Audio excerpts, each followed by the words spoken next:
Good evening. Welcome back to Whispered History. Tonight we leave behind crowded cities and well-traveled roads, venturing instead into a quieter world of hidden valleys, forgotten caves, lonely forests, and dusty trails where one of America's greatest legends has refused to disappear. It is a story whispered around campfires for nearly a century and a half. A story told by old prospectors, curious historians, treasure hunters, and generations of families living deep in the hills of Missouri. Some believe the treasure is buried beneath an ancient oak tree.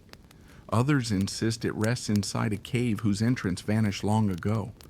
A few claim they have held the map in their own hands, yet no one has ever uncovered a fortune that could truly be called the lost treasure of Jesse James. Was there ever a hidden cache of gold? Did the infamous outlaw secretly bury the riches from countless robberies before meeting his unexpected end? Or has one of America's most enduring mysteries been built upon little more than rumor, hope, and the irresistible power of imagination? Tonight, we will gently follow the evidence through the peaceful countryside of the American frontier, separating documented history from colorful folklore, while discovering how an ordinary Missouri farm boy became the center of one of the greatest treasure legends in American history. This is not merely the story of buried gold, it is the story of a changing nation, a nation recovering from civil war, a nation pushing steadily westward, a nation where newspapers transformed outlaws into legends, and where every lonely cave seemed capable of hiding unimaginable riches. Along the way, we'll meet soldiers, farmers, lawmen, railroad workers, treasure hunters, and ordinary families whose lives became intertwined with the legend of Jesse James. We'll travel through quiet forests where birds greet the morning long before the first traveler appears. We'll stand beside winding rivers reflecting the golden light of sunset. We'll wander through forgotten frontier towns whose wooden buildings have long since disappeared beneath fields and prairie grass. And together we'll explore why this remarkable mystery continues to capture imaginations nearly 150 years later. But before we begin our journey into the peaceful hills of Missouri, I have one small favor to ask. If you enjoy relaxing history documentaries like this one, I'd truly appreciate your support. Please take a moment to like, comment, and subscribe to Whispered History. Every like helps these stories reach more people who enjoy calm historical journeys. Every comment tells YouTube that these peaceful documentaries deserve to be shared. And by subscribing, you'll never miss another evening exploring the forgotten corners of history together. Now, dim the lights, settle comfortably beneath your blanket. Perhaps close your eyes if you're ready. Allow the worries of today to drift quietly away, replaced instead by the gentle sounds of rustling leaves, distant bird song, slow-moving rivers, and the quiet rhythm of horses traveling along forgotten frontier roads. Our story begins not with gunfire, not with a bank robbery, and certainly not with hidden treasure. Instead, it begins in the rolling countryside of western Missouri, long before Jesse James became America's most famous outlaw, before newspapers filled their front pages with his daring escapes, before countless treasure hunters began searching caves and forests. This landscape was simply home. The Missouri River curved gracefully across fertile farmland, carrying steamboats loaded with supplies, travelers, and dreams toward the expanding American frontier. Tall oak and walnut forests stretched for miles across gentle hills. In spring, wildflowers covered the meadows with brilliant colors. Summer brought warm breezes that rippled across fields of corn and wheat. Autumn painted the forests in deep shades of gold and crimson before winter settled quietly over the countryside. It was a peaceful place, at least on the surface. Families built modest farms from timber cut by their own hands. Children learned to ride horses almost as soon as they could walk. Neighbors gathered for church services, harvest festivals, and community dances. Life followed the changing seasons rather than the ticking of clocks. Each sunrise brought familiar work. Each evening ended beside warm fireplaces where stories passed from one generation to the next. Yet beneath this peaceful landscape, tension slowly grew. Missouri occupied a unique place in 19th century America. It stood upon the border between North and South, between free states and slave states, between two very different visions of what the United States should become. Political disagreements that began in distant cities eventually reached these quiet farms. Neighbors who had shared meals together found themselves divided by deeply held beliefs. Old friendships became strained. Communities that once lived peacefully together gradually discovered that national conflicts could reach even the smallest country crossroads. No one yet realized how dramatically these divisions would reshape the region. Nor could anyone imagine that a young boy growing up among these rolling hills would one day become one of the most famous and controversial figures in American history. Jesse Woodson James was born on September 5th, 1847, near Kearney, Missouri. His childhood began much like that of countless frontier children. He explored creeks, helped with farm chores, learned to ride horses across open fields, watched the seasons change over the family farm. Nothing about those early years suggested that his name would someday become known across the entire nation.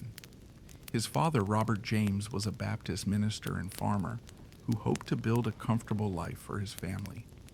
His mother, Zerelda, possessed remarkable determination and resilience, qualities that would become increasingly important as difficult years approached. Jesse also shared a close bond with his older brother, Frank. Together, the boys roamed the woods surrounding their home, climbing trees, fishing in quiet streams, and dreaming the ordinary dreams of childhood. Looking back through history, it is tempting to imagine that famous people were somehow destined for greatness or notoriety from the very beginning. History rarely works that way. Most extraordinary lives begin quite ordinarily. Children laugh, families work, neighbors help one another. Only later do larger events begin shaping the paths they follow.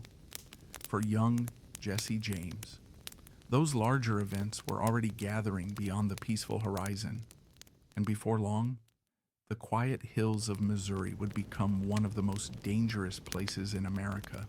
The peaceful countryside of western Missouri, beautiful though it was, stood upon a fault line that was slowly beginning to crack. To understand the legend of Jesse James, we must first understand the world that shaped him. Because long before buried treasure, outlaw gangs, and famous train robberies, there was Missouri, a land where two very different Americas met face to face. In the middle of the 19th century, Missouri was unlike almost any other state in the Union. It belonged to the South in some ways, and to the North in others. Its rivers carried steamboats filled with merchants. From St. Louis and New Orleans, its fertile fields produced corn, tobacco, hemp, and livestock. Thousands of settlers continued arriving every year, hoping to build new lives along the expanding frontier. The Missouri River served as one of America's great highways. Long before railroads had stretched across the continent, nearly everything moved by water. Heavy wagons could carry supplies across rough roads, but steamboats could transport enormous quantities of goods much more efficiently. Every few days, elegant paddle wheel steamers churned through the muddy river, carrying furniture, farming equipment, barrels of flour, tools, mail, and hopeful travelers heading west. Small river towns prospered because of this constant movement. General stores appeared beside dusty roads. Blacksmiths hammered horseshoes from sunrise until dusk. Millers ground grain brought in by nearby farmers. Church bells echoed across quiet valleys every Sunday morning.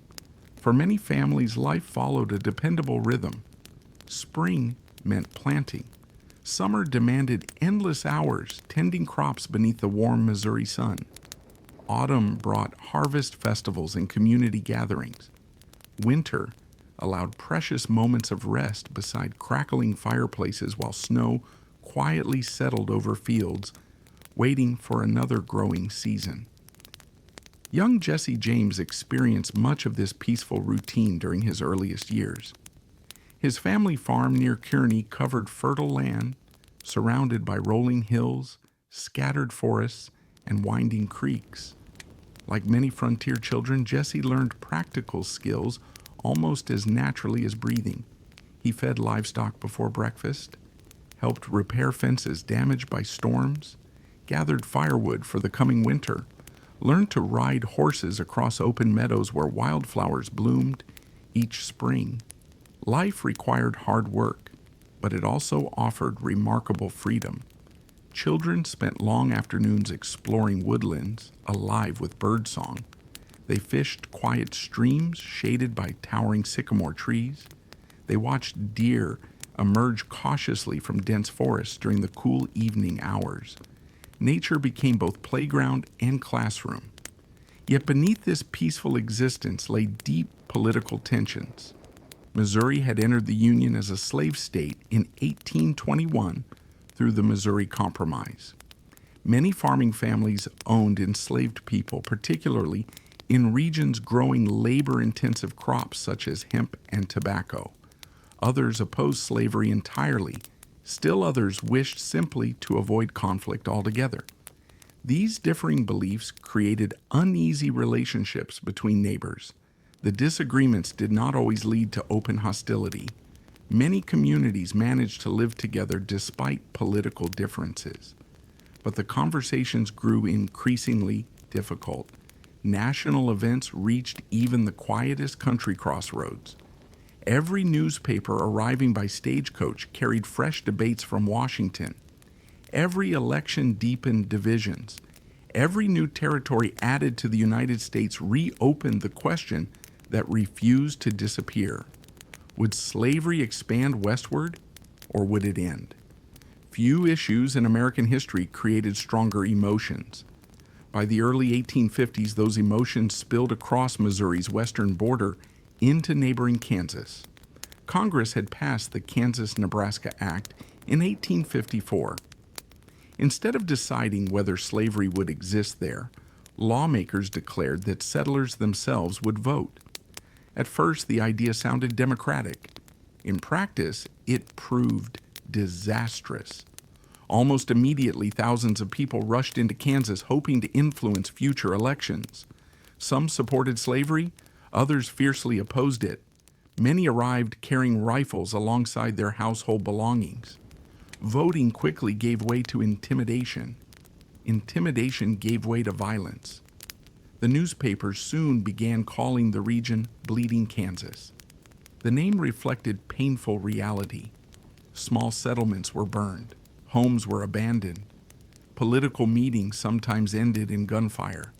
Families who had crossed the frontier hoping for peaceful farmland instead found themselves living amid fear and uncertainty. Although Jesse James remained only a young boy, the adults surrounding him could not escape these events. Neighbors argued. Travelers carried disturbing stories from Kansas. Militia groups organized throughout western Missouri. People who had once discussed harvests and weather increasingly debated politics and loyalty. Jesse's own family strongly supported the Southern cause. Like many families living in western Missouri, they believed their traditions, economy, and way of life were under growing threat. Whether history agrees with those beliefs or not, it is important to understand that they sincerely held them. History asks us not merely to judge people, but to understand the world as they experienced it. For children, political divisions often arrived quietly. They overheard conversations during supper. They listened while adults discussed newspaper articles. They noticed anxious expressions whenever riders approached unexpectedly from distant roads. Even if they did not fully understand the reasons, they sensed that something important had changed. Another profound change came much closer to home. When Jesse was only 3 years old, tragedy struck the James family. His father, Robert James, traveled west during the California gold rush, hoping to improve the family's financial future. Like thousands of other Americans, he dreamed of striking gold in the distant mountains. Instead, he fell ill, far from Missouri, far from his wife and children. Robert James died in California in 1850. The loss permanently altered the family's future. Zerelda James suddenly faced the enormous challenge of raising several young children while managing the family farm. Life upon the frontier offered few easy choices for widows. Every day required determination. Fortunately, Zerelda possessed extraordinary resilience. She eventually remarried, ensuring that the farm continued operating despite difficult circumstances. The James household remained busy. Work never truly ended. Fields required planting. Livestock needed constant care. Buildings demanded repair after every harsh winter. Children matured quickly because frontier life offered little opportunity for idleness. Frank James, Jesse's older brother, became especially important during these years. The brothers developed a close relationship that would shape both of their futures. Together, they hunted rabbits through nearby woods, practiced riding horses across open fields, learned marksmanship as many frontier boys did. Firearms served practical purposes on farms. They protected livestock from predators, provided food through hunting, and represented ordinary tools rather than symbols of violence. Neither brother could imagine how frequently rifles would later appear in their lives. As the decade drew toward its close, Missouri itself seemed increasingly uncertain. The nation argued more bitterly each year. Compromise became harder to achieve. Political speeches grew more passionate. Communities quietly prepared for possibilities they scarcely wished to consider. Then, in 1860, it's Abraham Lincoln won the presidential election. Within months, southern states began leaving the Union. America stood upon the edge of civil war. For many people living in distant cities, the conflict still felt abstract. For families living along the Missouri-Kansas border, it was about to become deeply personal. The peaceful childhood that Jesse James had known, the long summer afternoons beside quiet creeks, the ordinary rhythm of farm life, would soon disappear beneath the shadow of one of the bloodiest conflicts in American history. And from that conflict, the legend of Jesse James would slowly begin to emerge.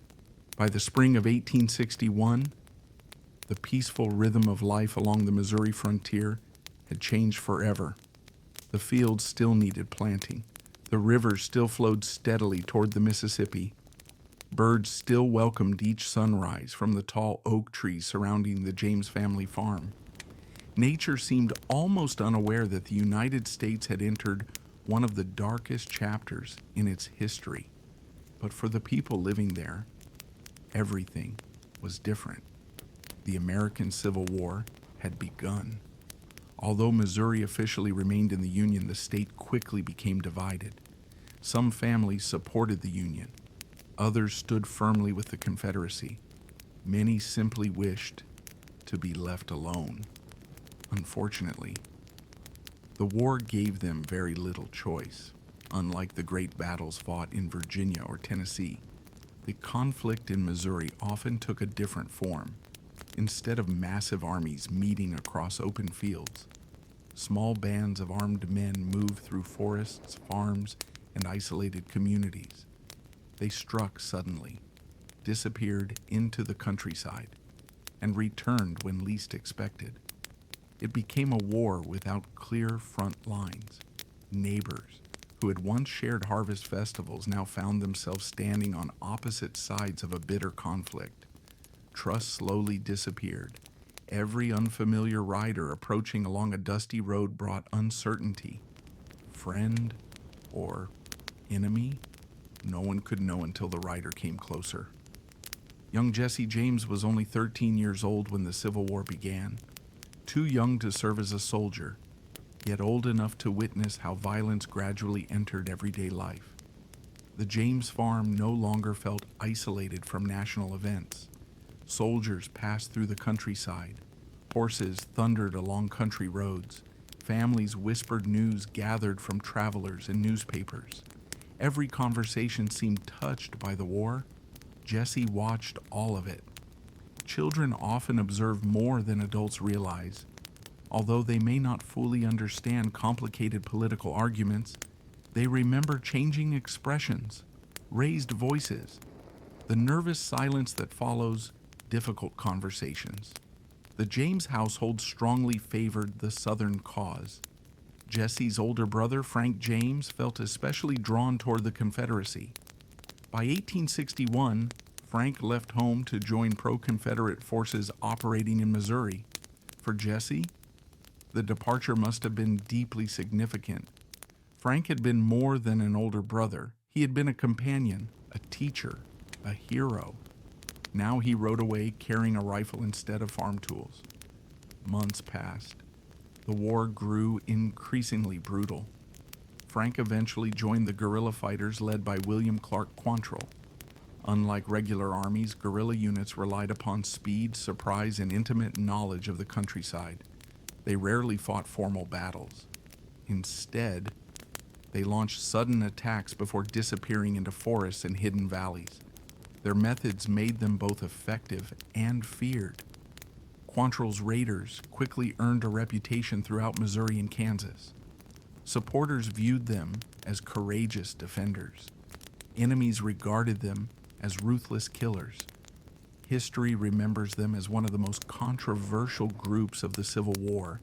The conflict along the Missouri-Kansas border became especially savage.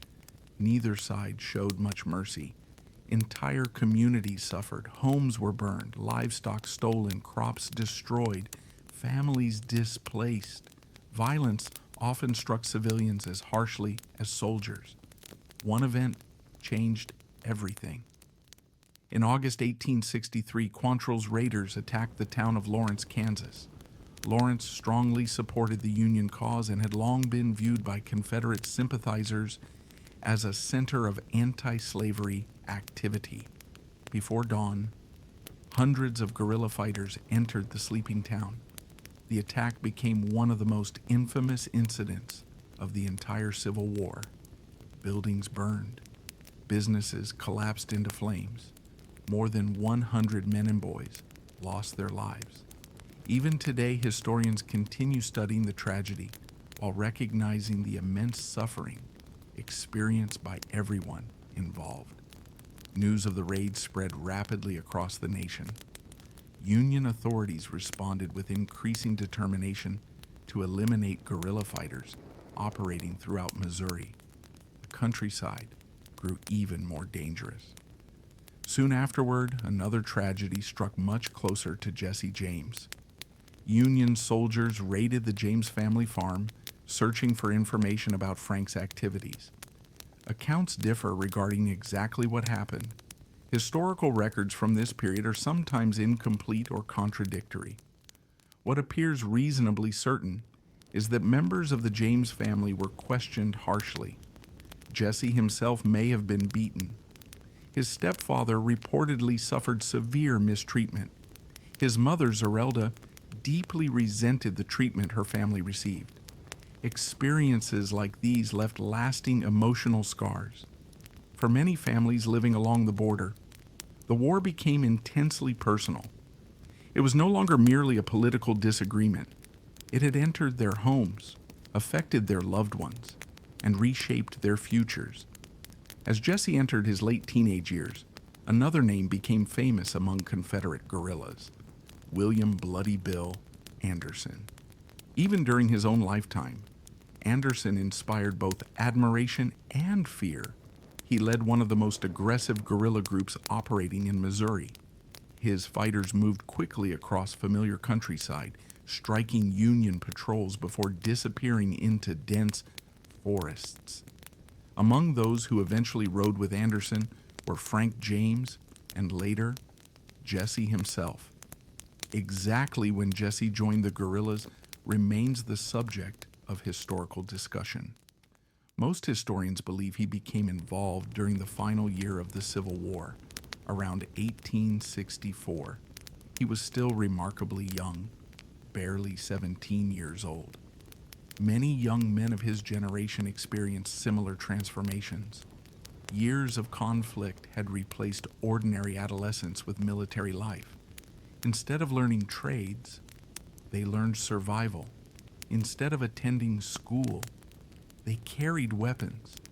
Instead of planning peaceful futures, they lived from one dangerous day to the next. The Missouri countryside they had known as children no longer existed. Smoke sometimes drifted above distant farms. Roads became uncertain. Friends disappeared into military units. The war consumed nearly every aspect of life. By 1864, Jesse rode beside experienced guerrilla fighters. He learned to move swiftly across rough terrain, to rely upon trusted companions, to remain constantly alert. These lessons would shape the rest of his life. Guerrilla warfare demanded absolute loyalty. Small units depended upon one another for survival. Betrayal often meant death. Strong personal bonds developed among the riders. Many of those friendships continued long after the Civil War ended. When historians examine Jesse James's later outlaw career, they often notice an important pattern. Many members of the James Younger gang had once fought together during the war. Their trust had not begun with robbery. It had begun during shared hardship. The Civil War finally drew toward its conclusion in 1865. Across much of America, celebrations marked the return of peace. Soldiers laid down their weapons. Families welcomed loved ones home. Communities slowly began rebuilding. But peace arrived differently in Missouri. The bitterness remained. Old wounds had not healed. Political divisions continued. Former guerrillas often found themselves viewed with suspicion. Many feared arrest. Others struggled to return to ordinary farm life after years of violence. For Jesse James, the end of the Civil War did not truly feel like an ending. Instead, it became the beginning of an entirely different chapter, one that would transform a former guerrilla into the most famous outlaw the American frontier had ever known. And somewhere far beyond that future, long after the gunfire faded, would emerge the enduring legend of a treasure that no one has ever found. When the American Civil War officially ended in 1865, many Americans believed peace would quickly return. Church bells rang across northern cities. Soldiers embraced one another before beginning the long journey home. Families waited anxiously beside dusty roads, hoping to see familiar faces returning after years of hardship. For much of the country, the war was over, but along the Missouri frontier, the conflict proved far more difficult to leave behind. The forests remained the same. The rivers continued their quiet journey toward the Mississippi. Wildflowers still covered the hillsides each spring. Nature seemed eager to heal. People were not. Years of guerrilla warfare had changed western Missouri in ways that could not be repaired overnight. Neighbors still remembered burned homes, lost family members, broken friendships. Communities divided by loyalty found it difficult to trust one another again. For young men like Jesse James, returning to ordinary life proved especially complicated. Only 18 years old, Jesse had already experienced more violence than many people would witness in a lifetime. His education had been interrupted. His childhood had ended years earlier. Instead of learning a trade or attending school, he had spent his teenage years riding with guerrilla fighters through forests and farmland. The war had shaped the way he viewed the world. Now, the world expected him simply to become a farmer again. That transition was far from easy. Many former Confederate guerrillas faced similar challenges. Some quietly returned to their families and attempted to rebuild peaceful lives. Others struggled under the weight of defeat. Many believed they would never receive fair treatment from Union authorities. Some feared arrest for actions committed during the war. Others discovered that old enemies had not forgotten the past. Missouri remained politically divided. Even though the fighting had officially ended, suspicion lingered everywhere. Former Confederate supporters often found themselves unable to vote, hold certain public offices, or fully participate in rebuilding local government. Many viewed these restrictions as punishment rather than reconciliation. The bitterness that had fueled the war continued beneath the surface. Jesse James grew increasingly frustrated. The countryside he had known as a boy no longer felt familiar. Railroads expanded steadily across Missouri. Banks opened in growing towns. New businessmen arrived from the north. To many residents, these developments represented progress. To others, especially former Confederate sympathizers, they symbolized a changing America that no longer resembled the world they remembered. Whether those feelings were justified remains a matter for historians to debate. What matters is that Jesse believed them, and beliefs often shape history just as powerfully as facts. During these uncertain years, Jesse reunited with many of the men who had ridden beside him during the war. Among them were his older brother Frank James and the younger brothers Cole, Jim, John, and Bob. Like Jesse, they had fought as Confederate guerrillas. Like Jesse, they found returning to peaceful civilian life surprisingly difficult. Their wartime friendships remained strong. Trust formed during dangerous times rarely disappears quickly. Before long, small crimes began appearing across Missouri. At first, they attracted little national attention. There were reports of robberies, stolen horses, occasional attacks upon banks transporting cash through rural communities. Law enforcement suspected former guerrillas, although proving responsibility often proved difficult. Then came an event that many historians consider the beginning of the James Gang's outlaw career. On February 13, 1866, the Clay County Savings Association in Liberty, Missouri, became the target of a daring daytime robbery. Several armed men entered the bank. Within moments, they escaped carrying thousands of dollars. During the robbery, a young college student named George Wymore was fatally shot while standing nearby. The robbery shocked the community. Bank robberies of this kind remained relatively uncommon. The newspapers quickly reported the story, almost immediately. Rumors spread regarding the identities of the robbers. Some believed former Confederate guerrillas were responsible. Whether Jesse James personally participated remains uncertain. Historical evidence from this period is incomplete. Some historians believe he was involved. Others argue the evidence is less convincing. Regardless, the robbery marked an important turning point.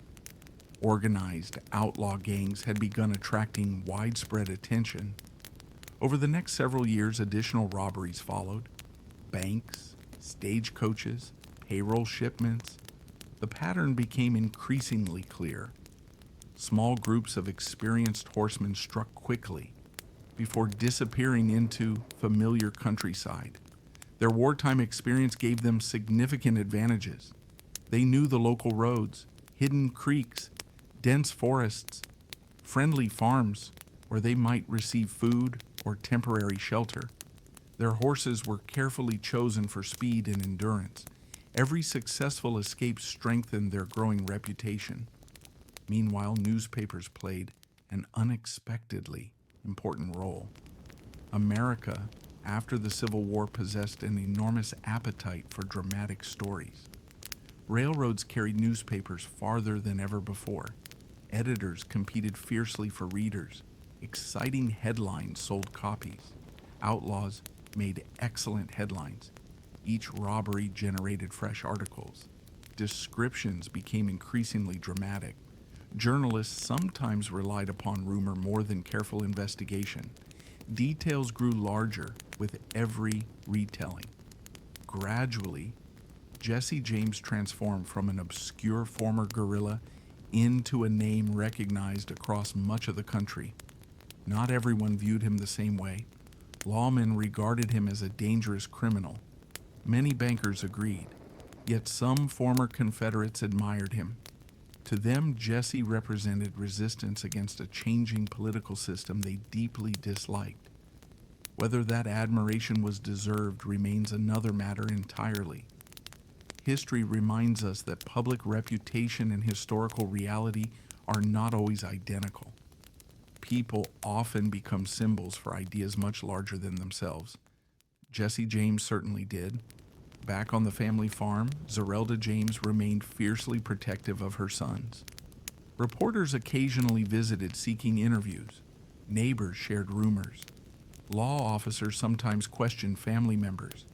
Through it all, Zerelda defended Jesse publicly, insisting that newspapers exaggerated many accusations against him. Her loyalty never seemed to waver. The James family home gradually became part of the growing legend. Visitors arrived hoping to glimpse the place where America's most talked about outlaw had grown up. Ironically, the greater Jesse's notoriety became, the more difficult ordinary life became. Rewards for his capture steadily increased. Pinkerton detectives began gathering information. Banks hired additional guards. Railroads strengthened security around valuable shipments. Every successful robbery encouraged greater efforts to stop the gang. Still, Jesse remained remarkably difficult to capture. He understood the Missouri countryside intimately. He traveled swiftly. And perhaps most importantly, he benefited from a network of sympathizers willing to offer assistance, whether out of genuine loyalty, political conviction, or simple fear. By the late 1860s, Jesse James was no longer merely a former Confederate guerrilla. He had become an outlaw, not yet the legendary figure history would remember, but certainly one of the most recognizable fugitives in the American West. And with each robbery, as newspapers described bags of stolen money disappearing into lonely forests and hidden valleys, a new question quietly began taking shape. If Jesse James stole so much wealth, where did it all go? Did he spend every dollar? Did he secretly bury part of his fortune beneath the hills of Missouri? Or somewhere deep within the caves of the Ozarks? Those simple questions, asked first by curious newspaper readers, would eventually grow into one of America's greatest treasure legends. By the beginning of the 1870s, the name Jesse James no longer belonged only to the people of Missouri. It had traveled far beyond the rolling hills where he had grown up. Newspapers carried his story to New York, Boston, Chicago, New Orleans, and even across the Atlantic Ocean. Readers who had never seen the American frontier could now imagine its dusty roads, lonely banks, and fast-moving horsemen disappearing into forests before the law could catch them. Yet something unusual was happening. Jesse James was becoming more than an outlaw. He was becoming a legend. Legends rarely grow from facts alone. They grow from stories. And in the 19th century, newspapers were the greatest storytellers of all. America was changing rapidly. Railroads connected distant cities. Telegraph wires carried news at astonishing speed. Printing presses produced thousands of newspapers every single day. Editors competed fiercely for readers. Every headline had to be larger, every story more dramatic, and few stories attracted attention quite like another daring robbery committed somewhere on the western frontier. The James gang seemed to appear almost everywhere. One week they were rumored to be riding through Missouri. A few weeks later, reports placed them somewhere in Kansas. Then another newspaper claimed they had crossed into Arkansas. Whether every report was accurate hardly mattered. The public eagerly followed every new adventure. Some editors described Jesse as a ruthless criminal. Others painted him almost as a modern-day Robin Hood. That comparison, however, deserves careful examination. Unlike the legendary Robin Hood, there is very little historical evidence that Jesse James regularly stole from the wealthy to give generously to the poor. The reality appears much less romantic. The gang robbed banks, railroads, and stagecoaches primarily for their own benefit. Yet newspapers often preferred heroes to complicated human beings, especially if heroic stories sold more copies. Jesse himself occasionally encouraged this growing image. Using trusted friends, letters sometimes reached newspaper editors defending his actions or criticizing railroad companies and banks. Whether Jesse personally wrote every letter remains uncertain. Some historians believe he authored several. Others suggest friends or supporters may have helped shape them. Regardless, the effect proved remarkable. Instead of allowing newspapers to tell his story entirely on their own, Jesse attempted to influence the narrative. It was an early example of controlling public image long before radio, television, or the internet existed. Meanwhile, life for the James gang remained anything but peaceful.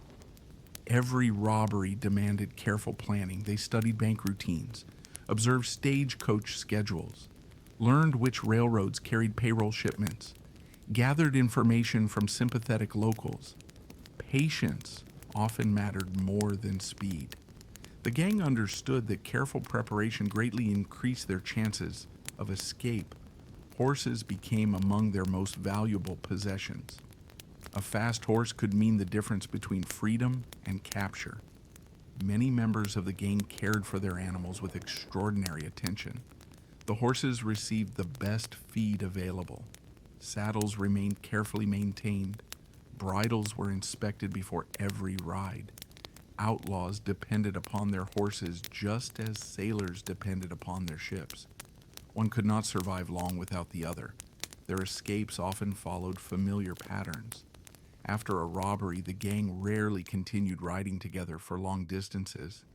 Instead, they frequently separated into smaller groups. Each followed different trails across the countryside. Later, they reunited at predetermined locations known only to trusted companions. This strategy made pursuit far more difficult. Sheriffs chasing one group might lose sight of another entirely. The Missouri landscape itself became an ally. Dense forests offered concealment. Rolling hills blocked distant views.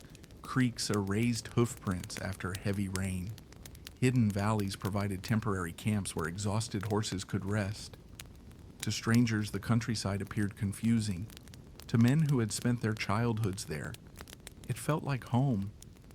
The James brothers also benefited from personal friendships formed long before they became outlaws. Many rural families admired former Confederate guerrillas. Some offered food, others provided fresh horses. A few allowed the gang to rest briefly inside barns before continuing their journey. Not everyone who helped them necessarily approved of robbery. Some simply felt loyalty toward neighbors they had known for years. Others feared refusing armed men. Human motives are rarely simple. During these years, the James gang expanded its operations beyond Missouri. Banks in neighboring states became targets. Railroads carried increasing amounts of cash as America's economy grew. Train robberies soon attracted particular attention because they seemed almost unbelievable. Imagine standing beside a lonely railroad crossing late one autumn evening. The distant whistle of a steam locomotive echoes across the prairie. Smoke rises above dark trees. Passengers settle quietly inside comfortable railway cars. Suddenly, masked riders appear from the shadows. Within moments, the train stops. The express cars open. Money disappears. Then, just as quickly as they arrived, the riders vanish into the night. To newspaper readers, such scenes felt almost cinematic. Every successful robbery strengthened Jesse James's reputation. The rewards offered for his capture increased steadily. Pinkerton detectives devoted growing resources to tracking him. Railroad companies hired private security. Banks strengthened their vaults. Sheriffs organized posses almost immediately after receiving news of another robbery. Yet despite these efforts, the gang continued escaping. This success encouraged another powerful myth. Some people began believing Jesse James possessed almost supernatural abilities. Stories claimed he could ride faster than anyone else, disappear into forests without leaving tracks, outshoot every lawman who challenged him. The truth proved much more ordinary. He survived largely through careful planning, excellent horsemanship, local knowledge, and a considerable amount of luck. Luck, however, rarely lasts forever. As the gang's reputation grew, so did the pressure surrounding every robbery. Mistakes became more costly. Witnesses recognized familiar faces. Rewards tempted former friends. Law officers improved communication through expanding telegraph networks. The American frontier itself was changing. Railroads reached regions once considered remote. Small frontier towns gradually became connected to larger cities. The wilderness that had once protected outlaws slowly began disappearing. Yet amid all this change, another quieter story was beginning to take shape. People noticed something curious. The newspapers often estimated enormous sums stolen during robberies. Thousands of dollars from one bank, thousands more from another. Payroll shipments, railroad safes, stagecoaches carrying valuable packages. Over the years, the totals seemed almost unbelievable. Naturally, people began asking a simple question. If Jesse James stole so much money, where was it? He certainly spent some. The gang purchased horses, weapons, food, clothing, temporary hideouts. Money disappeared quickly during years spent avoiding capture. Still, many observers believe far too much wealth had vanished for all of it to have been spent. Rumors began spreading quietly across Missouri. Perhaps Jesse buried part of the money for safekeeping. Perhaps caves hidden among the Ozark Hills concealed boxes of gold coins. Perhaps valuable shipments remained untouched beneath lonely oak trees where only the James brothers knew the location. At first, these were little more than campfire conversations, neighbors sharing stories after sunset, travelers exchanging rumors inside frontier inns. No maps existed. No treasure hunters searched the forests. Not yet. But the first seeds of the legend had been planted, and over the coming years, as those small rumors would grow into one of America's most enduring treasure mysteries. A mystery that continues to send hopeful explorers into the quiet hills of Missouri even today. As the years passed, the legend of Jesse James continued to grow. With every successful robbery, newspapers printed larger headlines. Each article seemed to describe another astonishing escape, another daring raid, another fortune carried away beneath the cover of darkness. Before long, people across America began asking a surprisingly simple question. If Jesse James and his gang stole so much money, where did it all go? It is a question that has echoed through generations, one that still inspires treasure hunters today. Yet answering it requires separating legend from historical reality. The image many people carry in their minds is one of enormous chests overflowing with gold coins, glittering jewels, and stacks of banknotes hidden deep inside forgotten caves. Reality was almost certainly much less dramatic. The James Younger gang robbed banks, stagecoaches, trains, and payroll shipments over a period of many years. Each robbery brought different rewards. Sometimes they escaped with several $1,000s. Other times, much less. Occasionally, carefully planned robberies failed almost entirely. The American economy of the 19th century also looked very different from today's. Most money did not consist of neat stacks of modern paper bills. Gold coins circulated alongside silver coins. Private banks issued their own paper currency. Government notes appeared in different designs depending upon the year. Checks, bonds, jewelry, watches, and valuable documents sometimes accompanied cash inside bank vaults. Not every stolen item proved equally useful. Some valuables were difficult to sell without attracting unwanted attention. Others had to be exchanged quietly through trusted contacts. Outlaw life demanded patience as much as courage. Historians have attempted to estimate how much wealth the James gang actually stole during their criminal career. The figures vary considerably. Some estimates suggest several $100,000 spread across numerous robberies. Adjusted for today's economy, that would represent many millions of dollars. At first glance, such numbers seem almost unbelievable. Surely, people reasoned, no gang could spend that much money. But life on the run proved surprisingly expensive. The gang constantly purchased fresh horses. A single excellent riding horse represented a valuable investment. Weapons required regular maintenance or replacement. Ammunition had to be purchased. Food cost money. Safe houses demanded payment. Travel itself consumed resources. Whenever the gang separated after robberies, several smaller groups often needed independent supplies. Living outside the law meant every necessity became more complicated. Even simple purchases carried risk.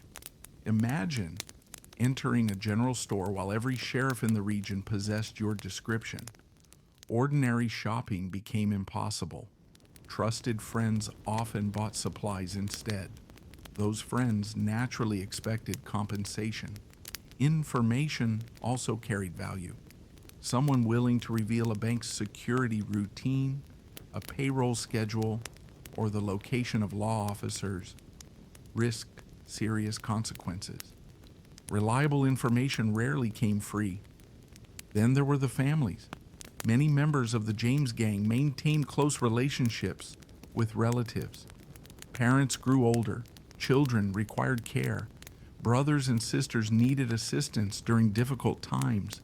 Money frequently flowed toward those closest to them. Historical evidence suggests Jesse himself often supported members of his family financially. This should not be mistaken for extraordinary generosity. Rather, it reflected ordinary human loyalty. Most people naturally care for those closest to them whenever possible. Yet despite these practical expenses, the rumors persisted. Too much money seemed to have vanished. Newspapers occasionally exaggerated robbery totals, but even allowing for exaggeration, curious observers believed substantial wealth remained unaccounted for. Where could it be? The answer, according to local folklore, lay hidden beneath the Missouri countryside. The Ozark region offered an almost perfect setting for treasure legends. Rolling hills stretched toward distant horizons. Towering oak forests covered rocky ridges. Crystal clear streams carved winding valleys through ancient limestone. Beneath the surface lay thousands of caves formed over countless centuries by flowing groundwater. Some extended only a few yards, others stretched for miles through complete darkness. To 19th century travelers, many remained completely unexplored. Without electric lights or detailed maps, entering such caves required remarkable courage. The darkness swallowed every sound. Cool air drifted silently through narrow passages. Water echoed somewhere beyond the reach of lantern light. It required very little imagination to believe hidden treasure might rest inside such mysterious places. The countryside also contained abandoned mines, forgotten cabins, and isolated farms. Many had stood empty since the Civil War. Others belonged to families who quietly sympathized with former Confederate guerrillas. If Jesse wished to hide valuable possessions temporarily, Missouri offered countless possibilities. Some stories claimed the gang buried money after every major robbery. Others insisted they divided their loot into smaller caches scattered across several states. This strategy supposedly protected the fortune should one hiding place ever be discovered. Again, no reliable historical evidence confirms these stories.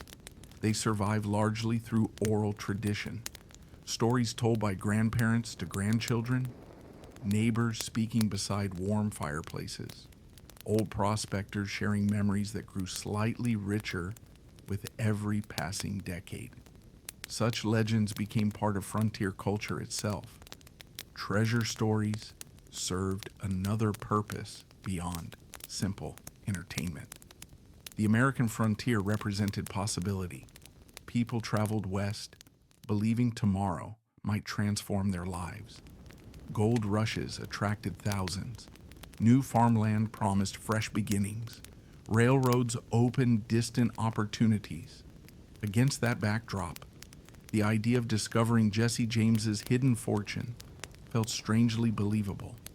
One lucky discovery could change everything. It is a dream repeated throughout history. The hope that somewhere, just beyond the next hill, extraordinary fortune quietly waits beneath ordinary ground. Perhaps that explains why so many people accepted stories without demanding strong evidence. Hope often proves more persuasive than certainty. Even today, metal detectors occasionally sweep across Missouri fields. Old maps emerge from dusty attics. Property owners discover unusual markings carved into ancient trees or weathered stones. Almost inevitably, someone wonders whether Jesse James left them behind. Most prove entirely unrelated. Natural weathering creates curious shapes. Farmers marked property boundaries. Surveyors carved reference points. Human imagination frequently completes patterns that history never intended. This does not lessen the fascination. If anything, it reveals something meaningful about ourselves. People enjoy mysteries, not only because of the answers they promise, but because of the possibilities they create. A hidden treasure invites imagination in ways that ordinary history rarely can. As evening settled across the Missouri hills during Jesse James's lifetime, one can picture lonely farmhouses glowing softly beneath lantern light. Families gathered after supper. Children listened while older relatives exchanged stories about recent robberies. Someone claimed a neighbor had seen the gang riding through the woods. Another insisted they had buried heavy boxes near an abandoned mill. A traveler passing through town described strange markings found beside a quiet creek. No one could prove any of it, yet no one wished to dismiss the stories entirely either, because somewhere, perhaps beneath an ancient oak, perhaps inside a forgotten cave, perhaps under the floorboards of an abandoned cabin, the fortune of Jesse James might still be waiting. Or perhaps the greatest treasure was never gold at all. Perhaps it was the legend itself, a story passed gently from one generation to the next, growing richer with every retelling, and preparing the way for one of America's most enduring historical mysteries. Not every legend begins with a remarkable discovery. Sometimes it begins with a quiet conversation, a farmer returning home after sunset, a traveler stopping for the night at a country inn, an elderly neighbor sharing stories beside a warm fireplace, while children listen with wide, curious eyes. The legend of Jesse James's lost treasure grew in much the same way. Long before treasure hunters carried metal detectors into the Missouri hills, long before best-selling books promised secret maps, long before television documentaries searched forgotten caves, there were only stories, simple, uncertain, and impossible to prove. In the years following Jesse James's robberies, people living throughout Missouri began noticing something curious.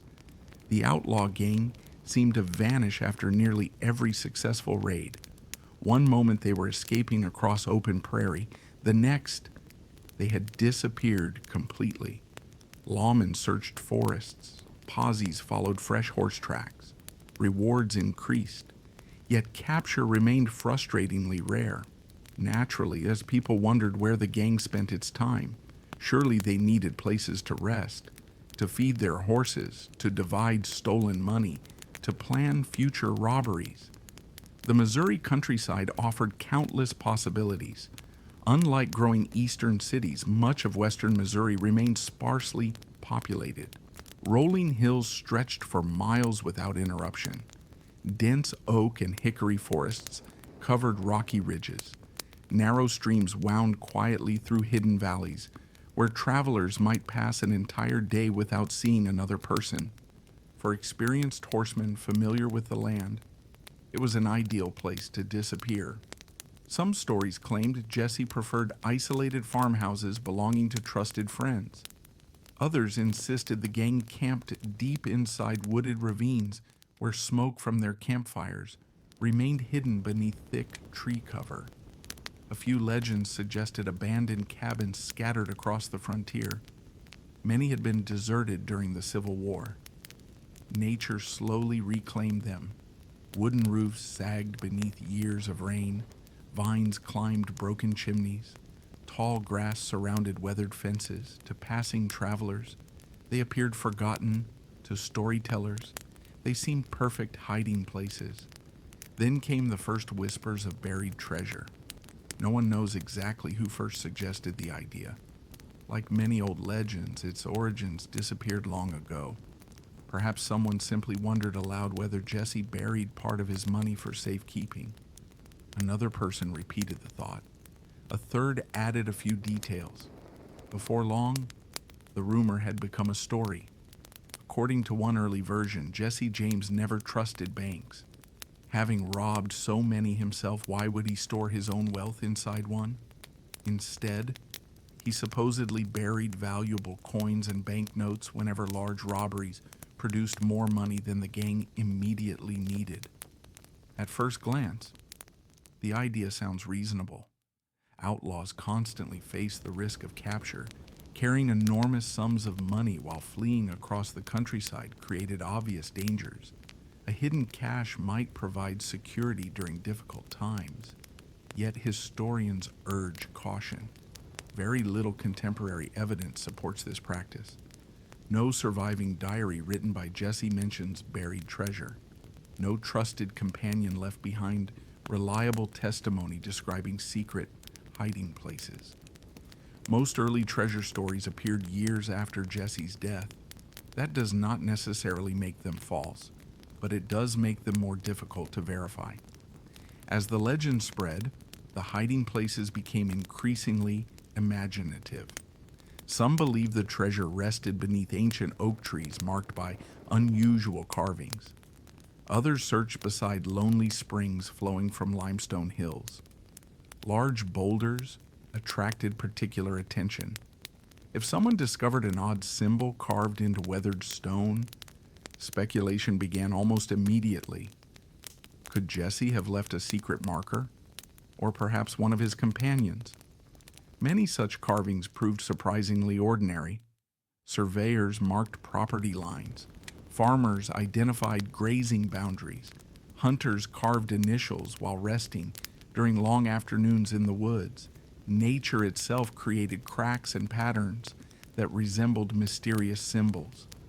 Human imagination has always possessed a remarkable ability to find hidden meaning where none was intended. Still, the stories continued. One particularly popular legend involved hollow trees. Throughout the 19th century, enormous oak and sycamore trees dotted the Missouri landscape. Some had grown for centuries before European settlers arrived. Lightning occasionally hollowed their trunks while leaving the trees themselves alive. Children explored these natural hiding places. Wild animals sheltered inside them during harsh winters. Could an outlaw hide money there? Perhaps temporarily. Yet wood slowly decays. Rain enters. Animals investigate. Few hiding places remain secure for very long. The treasure legends, however, rarely concerned practicality. They concerned possibility. Another frequently repeated story claimed Jesse buried treasure shortly before every major robbery. If the next raid failed, he would still possess enough wealth to begin again. Supporters of this theory imagined dozens of small caches scattered across Missouri, Kansas, Arkansas, and Oklahoma.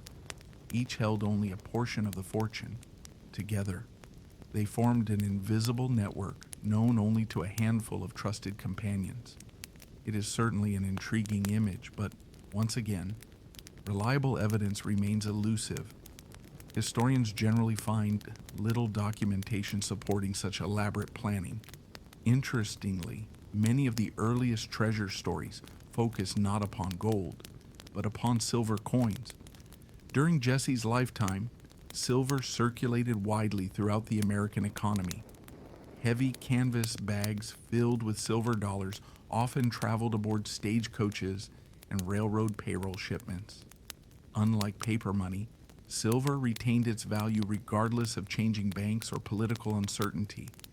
If someone wished to hide wealth for many years, silver made practical sense.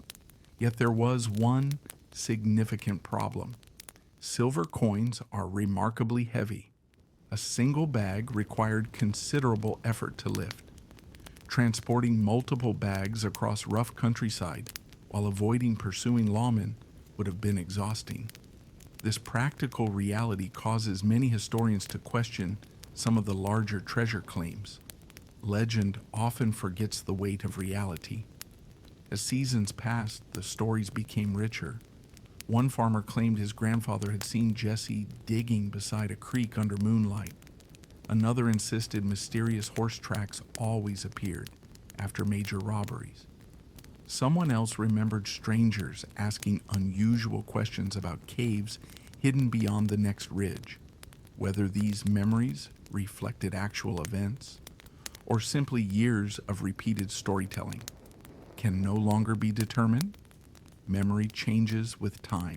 Stories become polished. Small details disappear while dramatic ones survive. Perhaps the greatest strength of the treasure legend lies in its flexibility. Every community added something new. One valley possessed its own secret cave. Another had an abandoned mill. Elsewhere stood an unusually shaped oak tree. Each location quietly claimed a connection to Jesse James. None could prove it. None wished to abandon the possibility either. Even today, if you travel through parts of rural Missouri, you may occasionally hear local residents mention an old family story. A hillside where no one plows too deeply, a forgotten well, a rock formation avoided for generations. Often these stories are shared with a gentle smile, not because anyone expects treasure to be found tomorrow yet, but because legends themselves become part of local history. They connect people to the landscapes where they live. As evening settled over the Missouri hills once more, the forest grew quiet beneath fading sunlight. Owls awakened among ancient branches. Crickets filled the cool night air with gentle music. Somewhere beyond those peaceful woods, whether in truth or only in imagination, people believed Jesse James had hidden something valuable: gold, silver, or perhaps only another story waiting patiently to be discovered.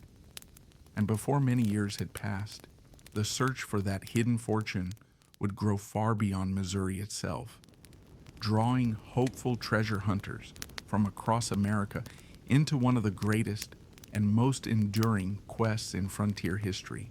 As the legend of Jesse James's hidden fortune spread across the American frontier, one particular kind of hiding place captured people's imagination more than any other: the caves.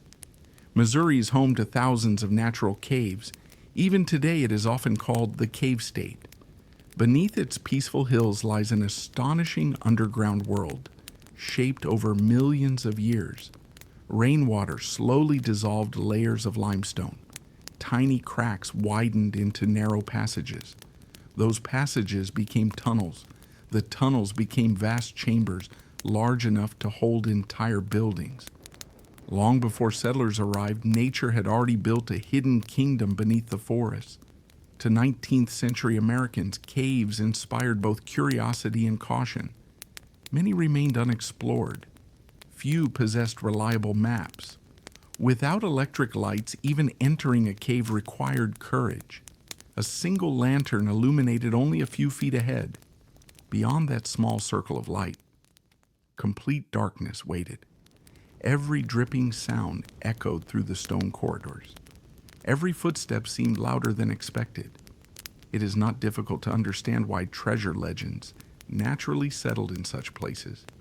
If someone truly wished to hide something valuable, what better location than a cave known only to a handful of trusted people? Soon, stories began appearing throughout Missouri. Nearly every county seemed to possess its own tale. One cave supposedly contained stacks of gold coins hidden beneath loose rocks. Another allegedly sheltered wooden chests wrapped in oilcloth. Elsewhere, local residents whispered about secret tunnels leading deep beneath the hills where Jesse James himself had once disappeared after a robbery. The stories rarely agreed. Only one detail remained constant. The treasure had never been found. Among the most famous locations connected with Jesse James legends were the rugged hills of the Ozarks. Stretching across southern Missouri and northern Arkansas, the Ozark Plateau offered an ideal landscape for mystery. Steep ridges overlooked winding rivers. Towering bluffs rose above quiet valleys. Dense forests covered much of the countryside. Scattered throughout the region were countless caves, springs, and rocky shelters. Travelers unfamiliar with the land could easily become lost. Experienced locals, however, knew hidden trails that crossed the hills almost unnoticed.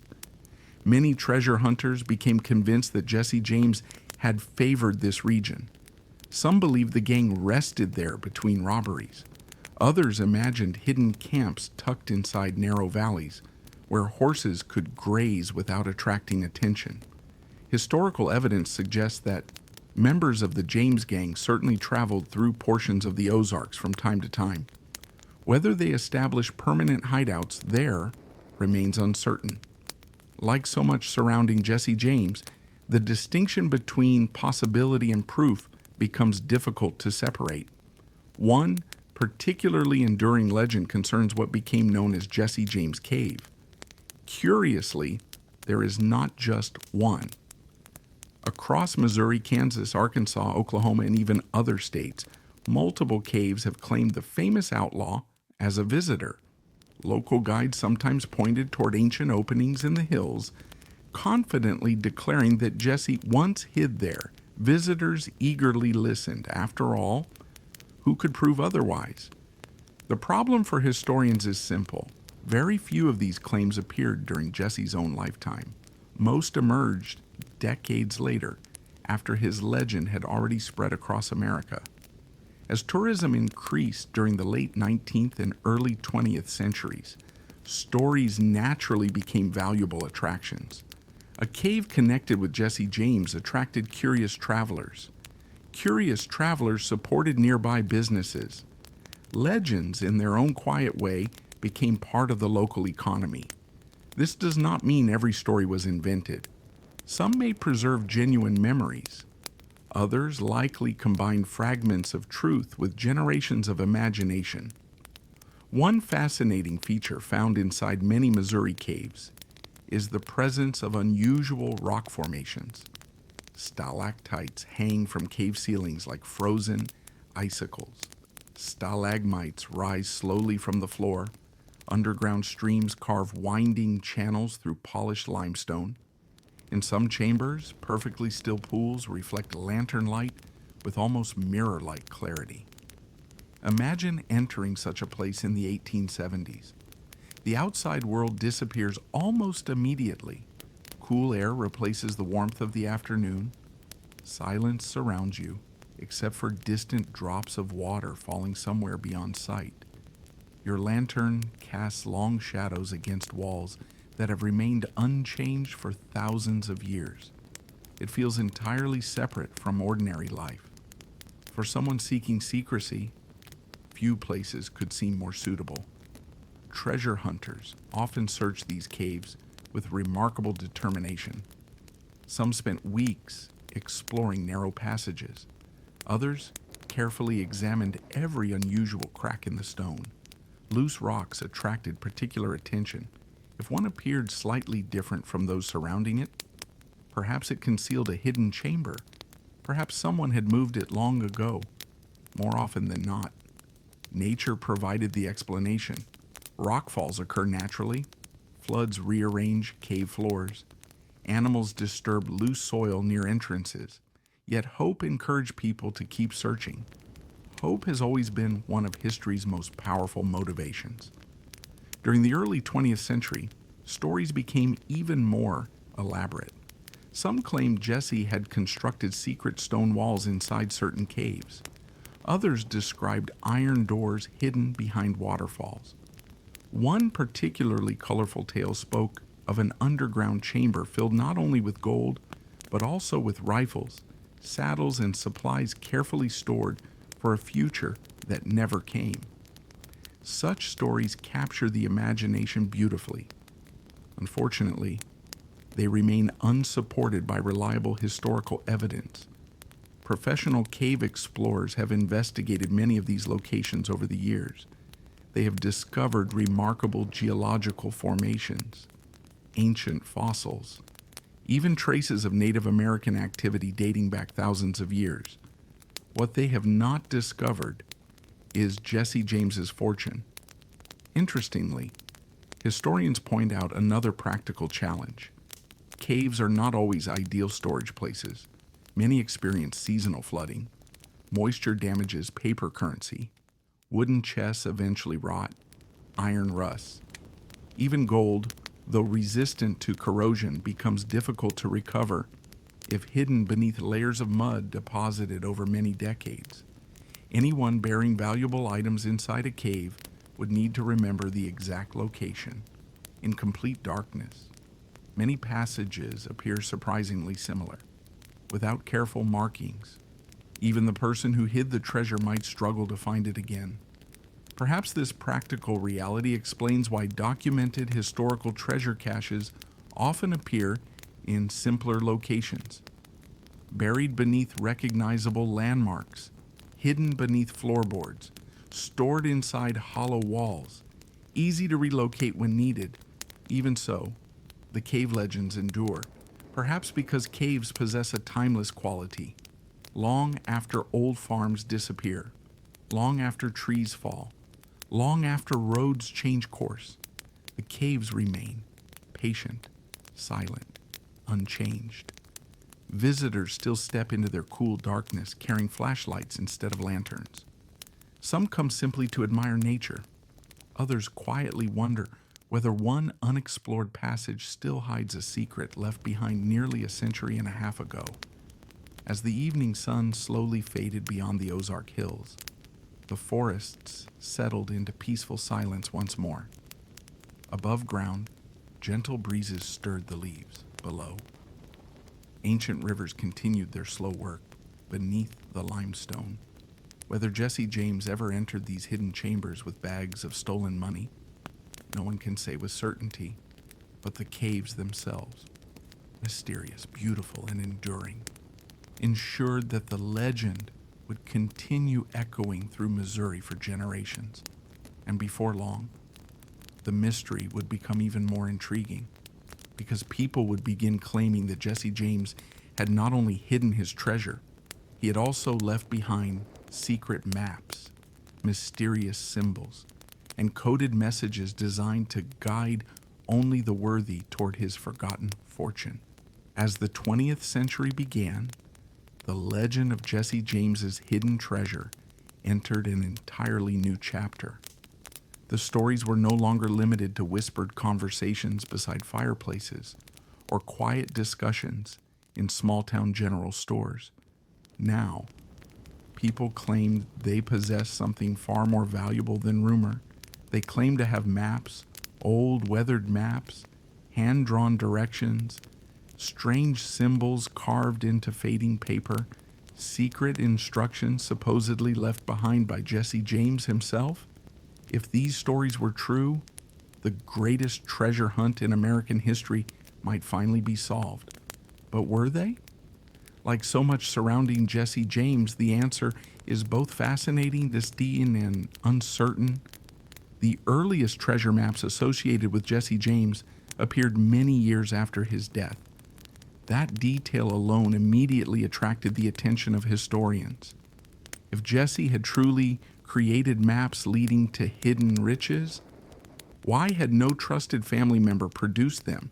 Why had none appeared during the official investigations that followed his death? Why did they seem to emerge only after the outlaw had already become a national legend? These questions remain difficult to answer. Nevertheless, the maps kept appearing. Some surfaced in old family collections. Others were supposedly discovered inside forgotten trunks, tucked away in dusty attics. A few were offered for sale by individuals claiming remarkable family connections. Each promised the same extraordinary reward: the location of Jesse James's buried fortune. Most of these maps shared certain familiar features. Instead of detailed geographical surveys, they often resembled simple sketches: large oak trees, flowing creeks, rock formations, nearby hills, occasionally a cave entrance, sometimes an old mill.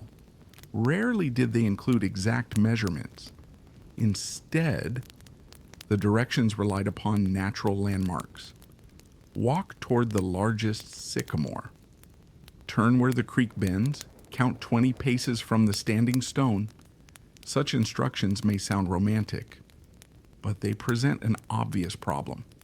Nature changes, trees fall, floods alter riverbanks, roads disappear. A landmark perfectly recognizable in 1875 may vanish entirely within a generation, even if an authentic map once existed. Following it decades later would prove extremely difficult. Soon another mystery joined the maps: secret symbols. Treasure hunters reported finding unusual carvings scattered throughout Missouri and neighboring states. Crosses, arrows, numbers, stars, letters, circles cut into weathered stone. At first glance, they seemed deliberate. Could Jesse James have marked hidden trails? Some certainly believe so. Entire books eventually appeared attempting to explain these mysterious markings. Authors argued that Jesse developed an elaborate code understood only by members of his gang. Each symbol supposedly revealed another step toward hidden treasure.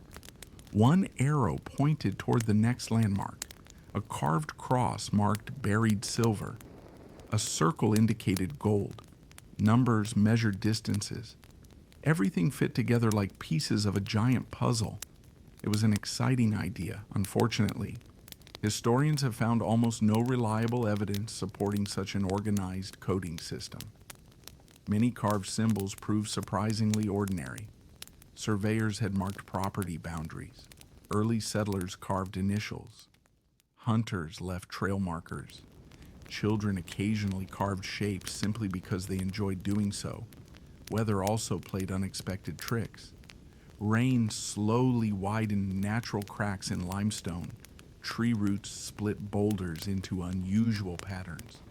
Lichen covered older carvings until they resembled something entirely different. Human beings possess a remarkable ability to recognize meaningful patterns. Sometimes we discover genuine clues. Other times, we find stories where only nature exists. Perhaps the most famous alleged code connected to Jesse James became known as the Knights of the Golden Circle theory. According to supporters, Jesse belonged to a secret organization that developed an elaborate system of coded symbols hidden across the American frontier. These symbols supposedly marked buried treasure intended to finance future political causes. The theory inspired countless treasure hunters. Entire expeditions searched forests using hand-drawn diagrams copied from mysterious manuscripts. Yet modern historians remain deeply skeptical. The historical evidence connecting Jesse James directly to such elaborate treasure codes remains extremely limited. Many researchers believe these ideas developed decades after his death rather than during his lifetime. That distinction matters. History asks us to examine not only what stories claim, but when they first appeared. Earlier evidence generally carries greater weight than later recollections. Even so, the coded map legends continued growing. Some treasure hunters became convinced that Jesse intentionally created false maps alongside genuine ones. If law officers captured a member of the gang, they would waste valuable time searching the wrong locations. It is certainly a clever idea. Whether it actually happened remains another unanswered question. Interestingly, Jesse James was hardly the only historical figure connected with mysterious treasure maps. Pirates supposedly left coded charts. Spanish explorers reportedly buried gold marked by strange symbols. Lost Confederate payrolls inspired similar stories after the Civil War. The pattern appears repeatedly throughout history. Whenever treasure legends emerge, maps soon follow. Perhaps because maps give shape to hope. A story says treasure exists. A map suggests it can actually be found. That small difference has inspired countless expeditions.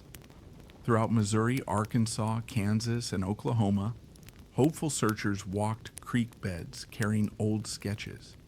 They measured distances from ancient oak trees, examined rock faces with careful attention, studied every unusual carving they encountered.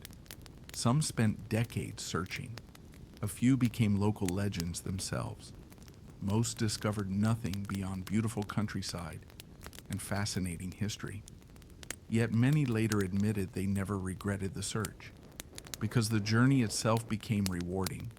They explored places few tourists ever visited, learned frontier history, met fascinating local residents, collected stories passed down through generations. In many ways, the search for Jesse James's treasure created its own treasure, one made of memory rather than gold. Professional archaeologists approach these stories differently. When unusual markings appear upon stone, they compare them with documented survey markers, Native American petroglyphs, mining symbols, and ordinary frontier carvings. Careful comparison often reveals surprisingly ordinary explanations. A mysterious cross may simply mark an early property corner. A series of numbers could identify timber sections. Letters might represent family initials carved during a picnic long forgotten. Reality often proves quieter than legend, but no less interesting. There remains one final question. Suppose Jesse James truly wished to hide a fortune. Would he really create detailed maps leading strangers directly to it? Many historians doubt it. The safest treasure is one whose location exists only in memory. A written map introduces risk. It can be stolen, lost, copied, or misunderstood. An experienced outlaw constantly avoiding capture would likely recognize those dangers. Perhaps that simple observation explains why no universally accepted treasure map has ever emerged. If one once existed, it disappeared alongside the people who understood it. As another peaceful evening settled across the Missouri hills, ancient trees cast long shadows across forgotten trails. The creeks continued flowing exactly as they had during Jesse James's lifetime. Somewhere beneath those quiet forests, treasure hunters still imagined hidden riches waiting patiently beneath the earth. Map in hand, hope in heart, they continued searching, and soon their search would expand far beyond Missouri itself, into distant mountains, forgotten mines, lonely prairies, and remote valleys across the American West, where the legend of Jesse James's lost treasure would become larger than anyone could have imagined. By the middle of the 20th century, the search for Jesse James's lost treasure had grown far beyond the quiet hills of Missouri. What had once been little more than local folklore was now attracting people from across America. Some arrived carrying old family stories. Others brought weathered maps purchased from antique shops. A few simply carried a shovel, a compass, and hope. For many treasure hunters, the search itself became an adventure. Long before satellite navigation and digital maps, exploring remote countryside required patience and careful preparation. Roads often ended miles before the rumored treasure sites. From there, the journey continued on foot, across open fields, through dense forests, along winding creeks that had changed little since Jesse James rode horseback through the region. Every hill seemed capable of hiding a forgotten secret. Every unusual rock inspired another theory. Missouri remained the center of attention. The James family had lived there. Many robberies occurred there. Countless stories originated there. Naturally, treasure hunters believed that if Jesse had hidden part of his fortune, the Missouri countryside offered the most likely location. One area repeatedly mentioned in local legends was Clay County. Here, near Jesse's childhood home close to Kearney, generations of residents quietly shared stories about buried money. Some claimed the treasure rested beneath an old walnut tree. Others believed it had been hidden somewhere along the banks of the fishing river. Several elderly residents recalled hearing similar tales from their own grandparents. None could point to proof, yet the stories endured, not because they had been confirmed, but because they had never been disproven. Further south, the Ozark Mountains continued attracting adventurous searchers. The rugged landscape seemed almost designed for treasure legends. Steep ridges, hidden valleys, cold springs emerging from limestone cliffs, ancient caves disappearing into darkness. It required very little imagination to picture horsemen quietly arriving beneath the cover of night, carrying heavy saddlebags before vanishing into the hills. Many explorers spent entire summers searching the Ozarks. Some camped beside quiet rivers. Others carefully examined abandoned homesteads reclaimed by nature. Old chimneys stood alone where cabins had once sheltered frontier families. Stone foundations peeked through thick grass.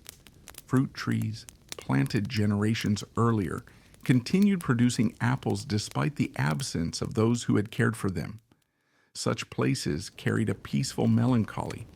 Even without hidden treasure, they reminded visitors of lives long since past. Eventually, the legend expanded beyond Missouri. Kansas soon developed its own collection of Jesse James stories. After all, the gang had crossed state lines repeatedly during their robberies. Perhaps some reason, Jesse intentionally scattered smaller caches across several states.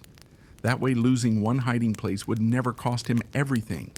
Again, the idea sounded practical, yet historical evidence remained scarce. Still, treasure hunters eagerly explored abandoned stagecoach routes throughout eastern Kansas.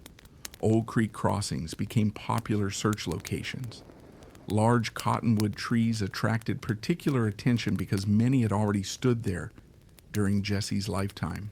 If treasure had been buried nearby, perhaps the trees still remembered. Oklahoma soon entered the legend as well. During Jesse's lifetime, much of the region remained known as Indian Territory. Its vast open spaces, limited settlements, and complex political boundaries offered attractive hiding places for anyone wishing to avoid unwanted attention. Several stories claimed Jesse traveled there after important robberies. Others insisted he buried silver coins somewhere beneath the rolling prairie. One especially persistent legend centered around the Cookson Hills in eastern Oklahoma. Their rugged terrain, thick forests and countless caves certainly encourage speculation. Although no convincing evidence has ever confirmed the stories, treasure hunters continue visiting the area today. Arkansas developed similar traditions. Its mountains resembled those of southern Missouri. Travel between the two regions occurred frequently during the 19th century. Small frontier communities often shared news and rumors with remarkable speed. Before long, nearly every secluded valley seemed connected to Jesse James in one way or another. Even Colorado entered the growing mystery. This surprised many historians. Jesse certainly traveled west on occasion, but evidence linking him to hidden treasure in the Rocky Mountains remains remarkably limited. Nevertheless, several old mining towns began claiming connections. Perhaps some suggested Jesse invested stolen money in western mines. Others imagined hidden caches buried beneath lonely mountain cabins. Like many treasure stories, the farther the legend traveled, the richer it became. One fascinating pattern appeared wherever these searches occurred. Very few treasure hunters expected to become wealthy overnight. Most understood the odds. They recognized that hundreds of earlier expeditions had returned empty-handed. Yet they searched anyway. Why? Part of the answer lies in human curiosity. Searching for treasure transforms an ordinary walk through the woods into something entirely different. Every fallen log becomes interesting. Every weathered stone deserves attention. The landscape itself begins telling stories. The search changes how people observe the world around them. Many treasure hunters later admitted they valued the experience more than the possibility of striking it rich. They discovered forgotten cemeteries hidden beneath towering oak trees, old wagon roads slowly disappearing beneath leaves, ruins of frontier mills where water wheels had once turned day and night, abandoned schools, lonely churches, places history had quietly forgotten.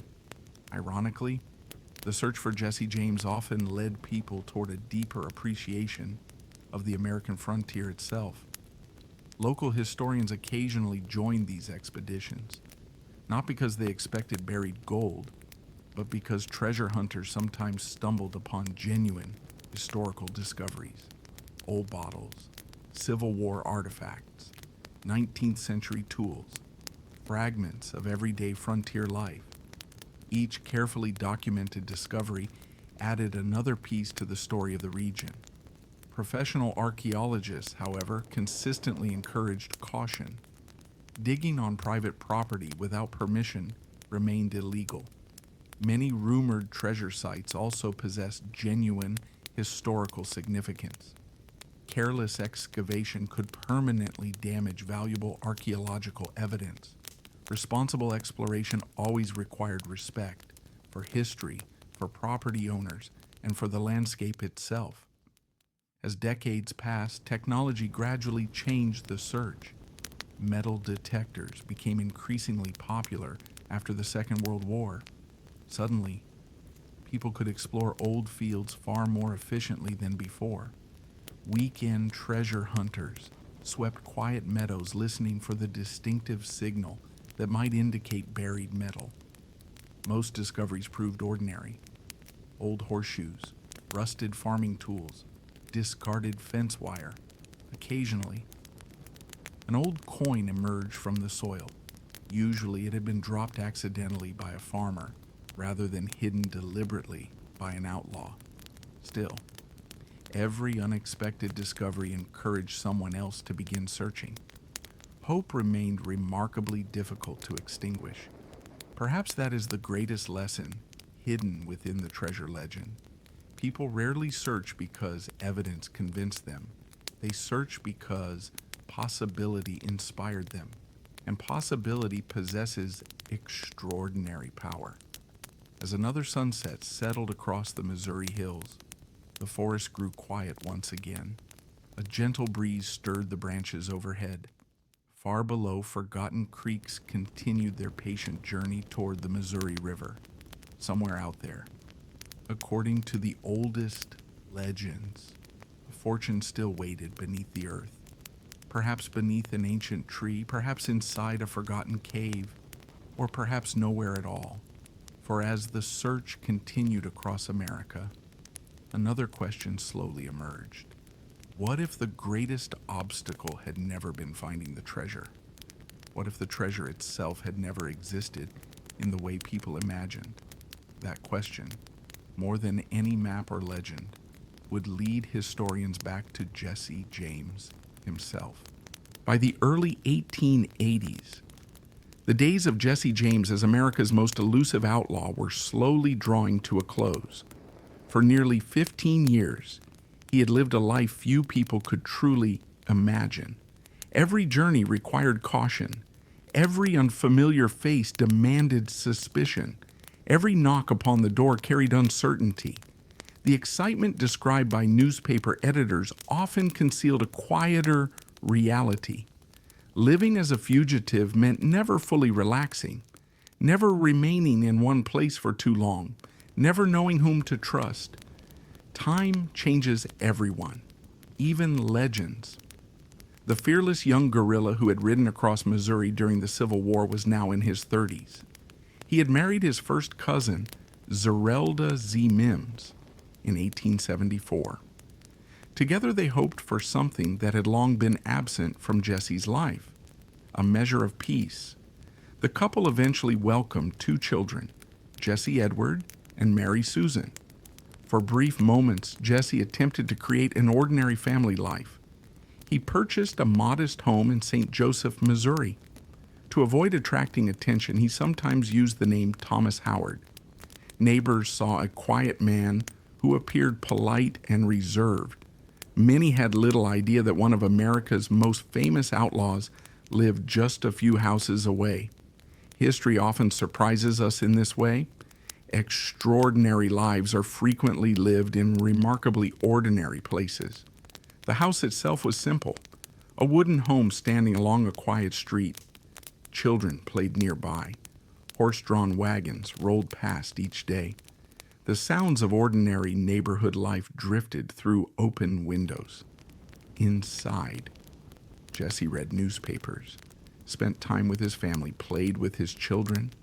For brief moments, he appeared less like the legendary outlaw of popular imagination and more like a husband and father hoping to escape the weight of his past. But the past has a remarkable way of following us. Law officers had not forgotten him. Neither had railroad companies, banks, or the Pinkerton National Detective Agency. Rewards for Jesse's capture remained substantial. Newspapers continued reporting every rumor concerning his whereabouts. Living quietly became increasingly difficult. At the same time, the James gang itself had changed dramatically. Many longtime companions were dead, imprisoned, or living under assumed identities. The disastrous attempted robbery at Northfield, Minnesota, in 1876 had shattered much of the original gang. Several members of the younger brothers had been captured after a fierce gun battle. Others had died. Frank James remained loyal to his younger brother, but the old organization no longer existed as it once had. Jesse found himself recruiting younger, less experienced companions. Among them were brothers Charles and Robert Ford. At first, they seemed eager to prove themselves. Both admired Jesse's reputation. Robert, especially, had grown up reading newspaper stories about the famous outlaw. Like many young men of the era, he viewed Jesse James with a mixture of fascination and admiration. Yet admiration can change unexpectedly. Rewards have a powerful influence upon human decisions. As the months passed, Robert Ford began quietly communicating with Missouri Governor Thomas Crittenden through intermediaries. The governor had made ending Jesse James's outlaw career one of his priorities. A substantial reward remained available for anyone providing assistance. Negotiations took place in secret. Exactly what promises were made remains the subject of historical debate. What is certain is that Robert Ford eventually agreed to help. On the morning of April 3rd, 1882, spring had returned to Missouri. The weather was pleasant. Nothing about the quiet morning suggested that one of the most famous chapters of frontier history was about to end. Inside the small house in St. Joseph, Jesse James prepared for another ordinary day. Charles and Robert Ford were staying with him. The men discussed plans for an upcoming robbery. At least, that is what Jesse believed. The atmosphere appeared relaxed. So relaxed, in fact, that Jesse removed his gun belt. This small detail has fascinated historians ever since. Some believe he wished to appear comfortable among companions. Others suggest he simply found the weapons inconvenient while indoors. Whatever the reason, it proved a tragic decision. According to surviving accounts, Jesse noticed a picture hanging slightly crooked upon the wall. He stepped onto a chair to straighten it. As he turned his back, Robert Ford quietly drew a revolver. A single shot echoed through the room. Jesse James fell instantly. He was only 34 years old. News spread across America with astonishing speed. Telegraph wires carried the story from Missouri to newspapers throughout the nation. Within hours, headlines announced that the country's most famous outlaw was dead. Crowds soon gathered outside the modest house. Some came out of curiosity, others out of disbelief. Many simply wished to see the place where history had changed forever. Public reaction proved deeply divided. Many citizens celebrated the end of a dangerous criminal career. Others condemned Robert Ford. Rather than viewing him as a courageous lawman, many considered him a traitor who had betrayed a trusted companion. The nickname "the dirty little coward" followed Ford for much of his remaining life. Even people who disapproved of Jesse James's crimes often felt uneasy about the manner of his death. History reminds us that endings are rarely as simple as they first appear. Almost immediately, the treasure stories gained new life. If Jesse James truly possessed hidden wealth, who knew where it was? Surely not Robert Ford. The shooting had happened so suddenly that Jesse left behind no final confession, no map, no written instructions, no carefully prepared inventory of buried riches. His wife Z inherited very little compared with the enormous fortunes newspapers had long imagined. That fact encouraged even greater speculation. If the money was not in the house, where was it? Some believe Frank James knew the answers. The brothers had trusted one another since childhood. Perhaps Jesse had shared every hiding place. Yet Frank never revealed the existence of any great treasure. After Jesse's death, Frank eventually surrendered peacefully to Missouri authorities. Although he faced trial, he was ultimately acquitted. In later years, Frank lived a surprisingly ordinary life. He worked various jobs, occasionally gave interviews, and even greeted visitors at the family farm. Curious guests often asked about hidden treasure. Frank generally smiled politely. If he possessed any remarkable secret, he kept it to himself. For treasure hunters, Jesse's death transformed the search forever. No longer could they hope the outlaw might someday return to reclaim his fortune. If hidden riches truly existed, they now belonged entirely to history, and somewhere across the quiet hills of Missouri, perhaps beneath an ancient oak, perhaps inside a forgotten cave, or perhaps nowhere except in the imagination, the legend waited patiently for another generation to begin searching once again. With Jesse James gone, the legend did not fade. In many ways, it only became stronger. The quiet morning in St. Joseph that ended the outlaw's life also marked the beginning of something entirely different: the search. Almost immediately, newspapers began asking questions. If Jesse James had spent years robbing banks, trains, and stagecoaches, where was all the money? Surely, they wondered, a man so famous must have accumulated a remarkable fortune. Yet when investigators examined his belongings, they found nothing that matched the enormous wealth imagined by the public. His home was modest. His possessions were ordinary.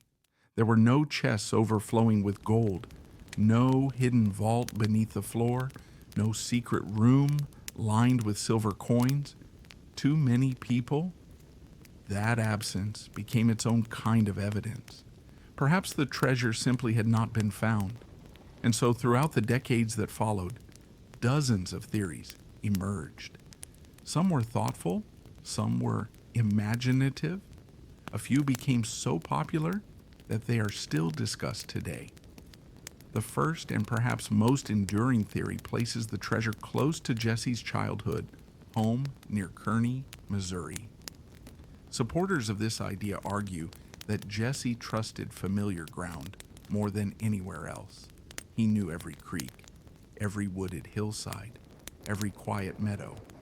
If he needed a place to hide valuable possessions, why choose unfamiliar country when he already understood the landscape of his youth? Several old farms surrounding Kearney became the focus of repeated treasure hunts.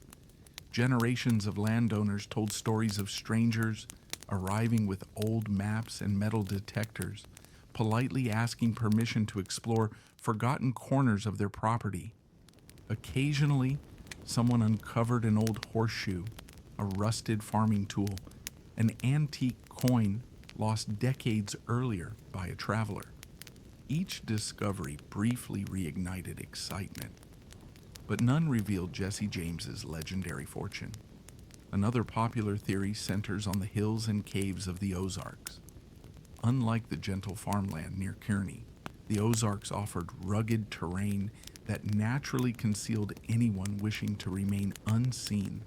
Steep ridges overlooked winding rivers. Towering forests stretched for miles. Countless limestone caves disappeared beneath the earth. To treasure hunters, the region seemed almost too perfect. Some believed Jesse used specific caves only as temporary hiding places after robberies. Others imagined elaborate underground chambers where wooden chests rested untouched beneath layers of stone. One particularly famous story described a narrow cave entrance concealed behind thick vines. According to local legend, Jesse and several companions supposedly entered carrying heavy saddlebags. Only they emerged. The horses appeared much lighter. It is a compelling image. Quiet, mysterious, almost cinematic. Yet no reliable historical document confirms that such an event ever occurred. Like many frontier legends, the story survives through oral tradition rather than written evidence. The third major theory points toward Indian territory, much of which later became Oklahoma. During Jesse's lifetime, the region remained sparsely settled by non-native communities. Its vast open spaces offered privacy, unavailable in more populated areas. Supporters of this theory argue that Jesse occasionally traveled through the territory while avoiding law enforcement. Perhaps, they suggest, he buried part of his fortune there, expecting to return someday. Several locations in eastern Oklahoma continue attracting treasure hunters. The Cookson Hills appear frequently in local folklore. So do isolated river crossings where travelers once stopped to water their horses. Despite generations of searching, no convincing evidence has emerged. Arkansas possesses its own collection of stories. The northern part of the state shares much of the Ozark landscape with southern Missouri. Rocky bluffs, cold mountain springs, hidden valleys. Local residents sometimes speak of caves where unusual carvings can still be found. Others describe abandoned cabins that supposedly sheltered members of the James Gang. As with every other theory, the historical record remains frustratingly incomplete. Perhaps the most unusual idea suggests that Jesse never buried large amounts of treasure at all. Instead, he supposedly distributed much of his wealth among trusted friends and family members.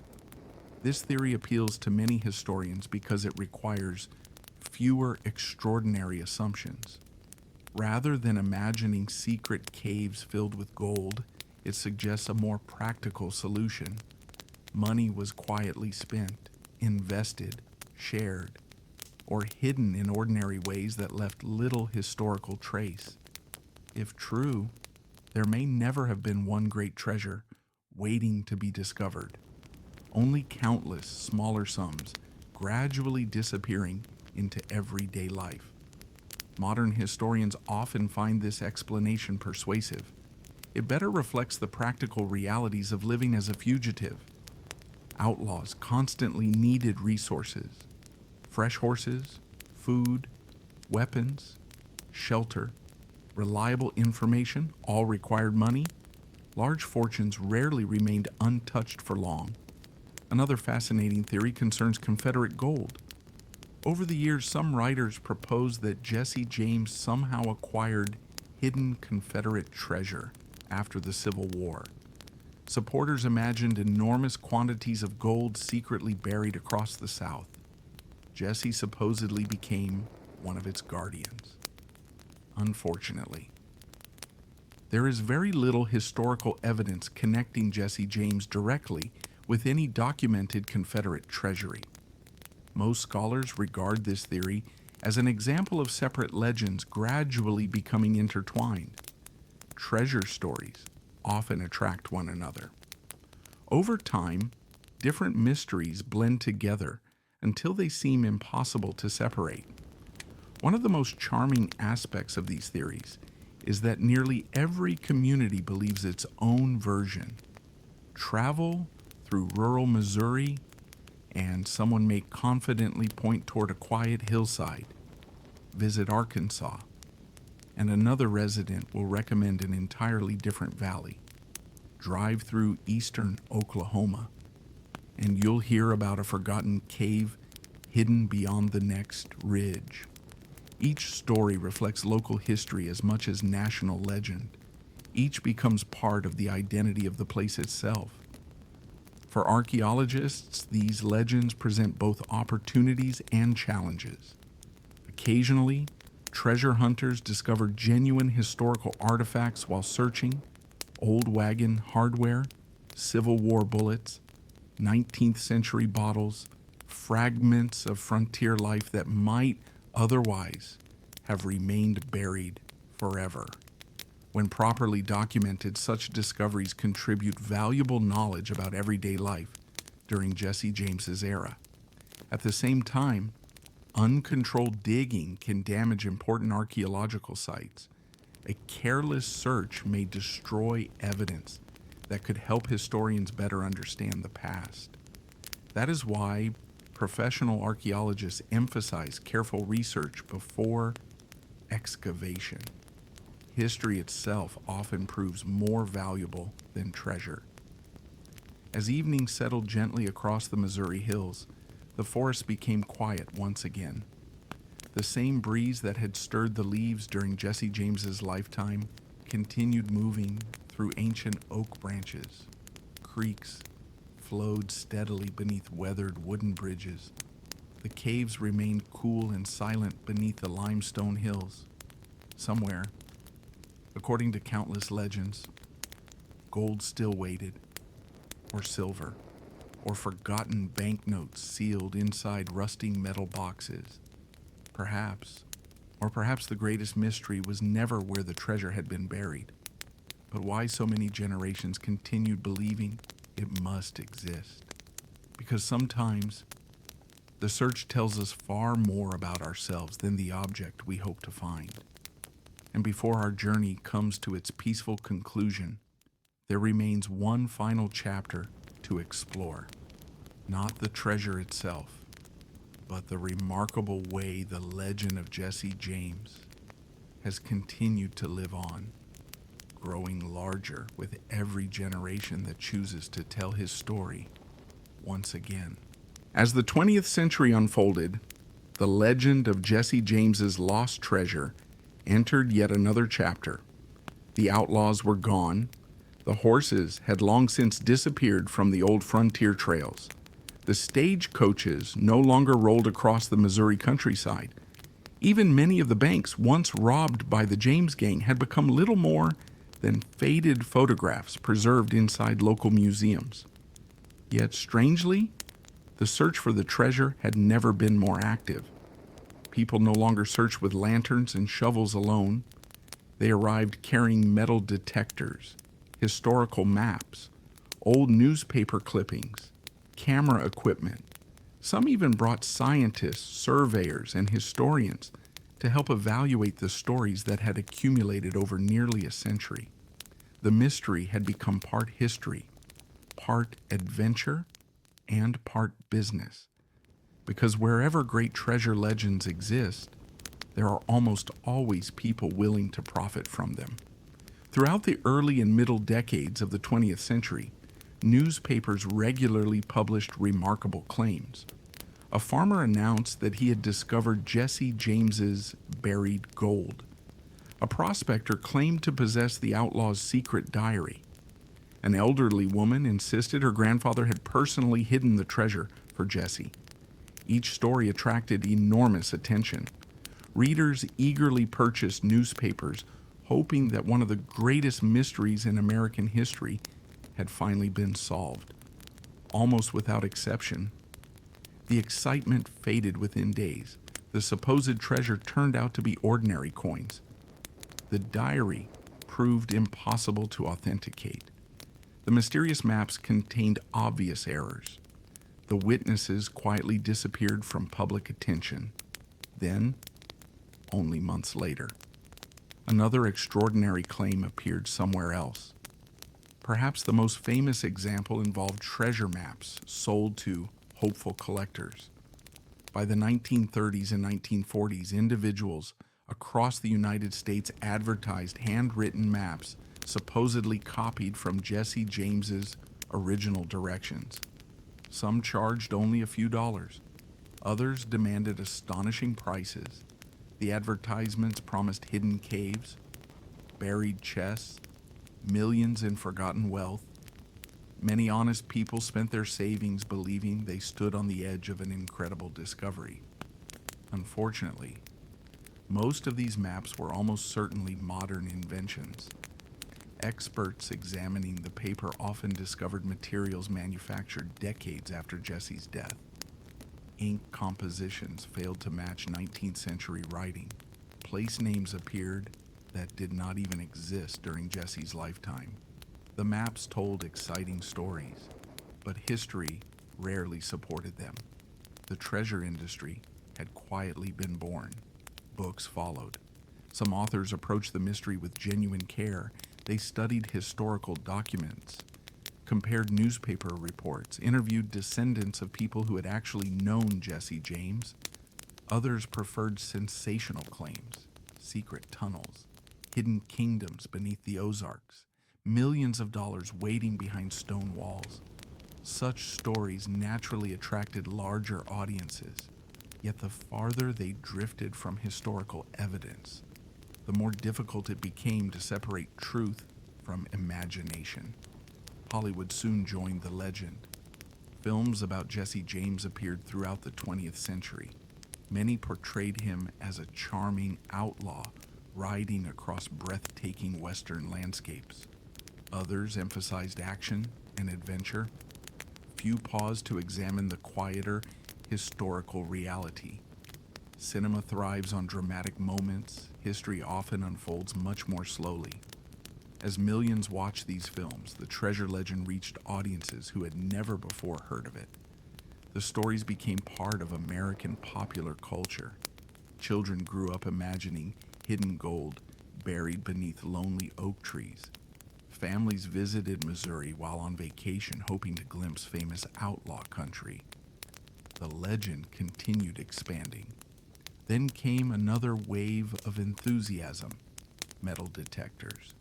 Beginning in the 1960s and 1970s, affordable metal detectors transformed treasure hunting across America. Suddenly, ordinary people could spend weekends searching old farms, abandoned schoolyards, forgotten wagon roads, and peaceful creek banks. Many believed technology would finally solve mysteries that earlier generations could not. Every unexpected signal beneath the ground sparked excitement. Perhaps, this time, the treasure had finally been found. Reality proved rather different. Most discoveries consisted of horseshoes, old farming equipment, rusted nails, lost pocket knives. Occasionally, an old silver coin emerged from the soil. Usually it had been dropped accidentally by someone completely unrelated to Jesse James. Still, the excitement never disappeared. Hope remained stronger than disappointment. Professional archaeologists viewed these developments with mixed feelings. On one hand, responsible treasure hunters occasionally reported genuine historical discoveries: old foundations, Civil War campsites, artifacts that might otherwise have remained unknown. On the other hand, many important archaeological sites suffered damage from uncontrolled digging. Once soil layers are disturbed, historical evidence can be permanently lost. A single careless excavation may erase clues that have survived for centuries. This is why modern archaeology values careful documentation above quick discovery. Every object tells a story. Its exact location often matters as much as the object itself. Perhaps the most remarkable aspect of the Jesse James treasure legend is how many people sincerely believe they possess family evidence. Across Missouri, Arkansas, Kansas, and Oklahoma, descendants occasionally share stories passed down through generations. My grandfather met Jesse. Our family hid the gang overnight. My great-grandmother knew where the treasure was buried.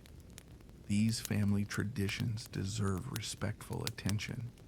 They form part of local history, yet historians must also recognize how memory changes across time. Every generation retells stories slightly differently. Small details become polished. Uncertain events grow more confident. Ordinary encounters slowly transform into remarkable adventures. This process is completely natural. It happens in families everywhere. 100 years of storytelling can dramatically reshape a single afternoon's memory. Interestingly, the greatest discoveries connected with Jesse James have rarely involved treasure. Instead, researchers have uncovered letters, court records, newspaper articles, family photographs, personal belongings. Each authentic document reveals something meaningful about the real man behind the legend. These discoveries remind us that history's greatest riches are often knowledge rather than gold. Modern historians now approach Jesse James very differently from earlier generations. Rather than asking only where treasure might be hidden, they ask why the treasure legend became so powerful. What does it reveal about American culture? Why do stories of buried fortunes continue fascinating people generation after generation?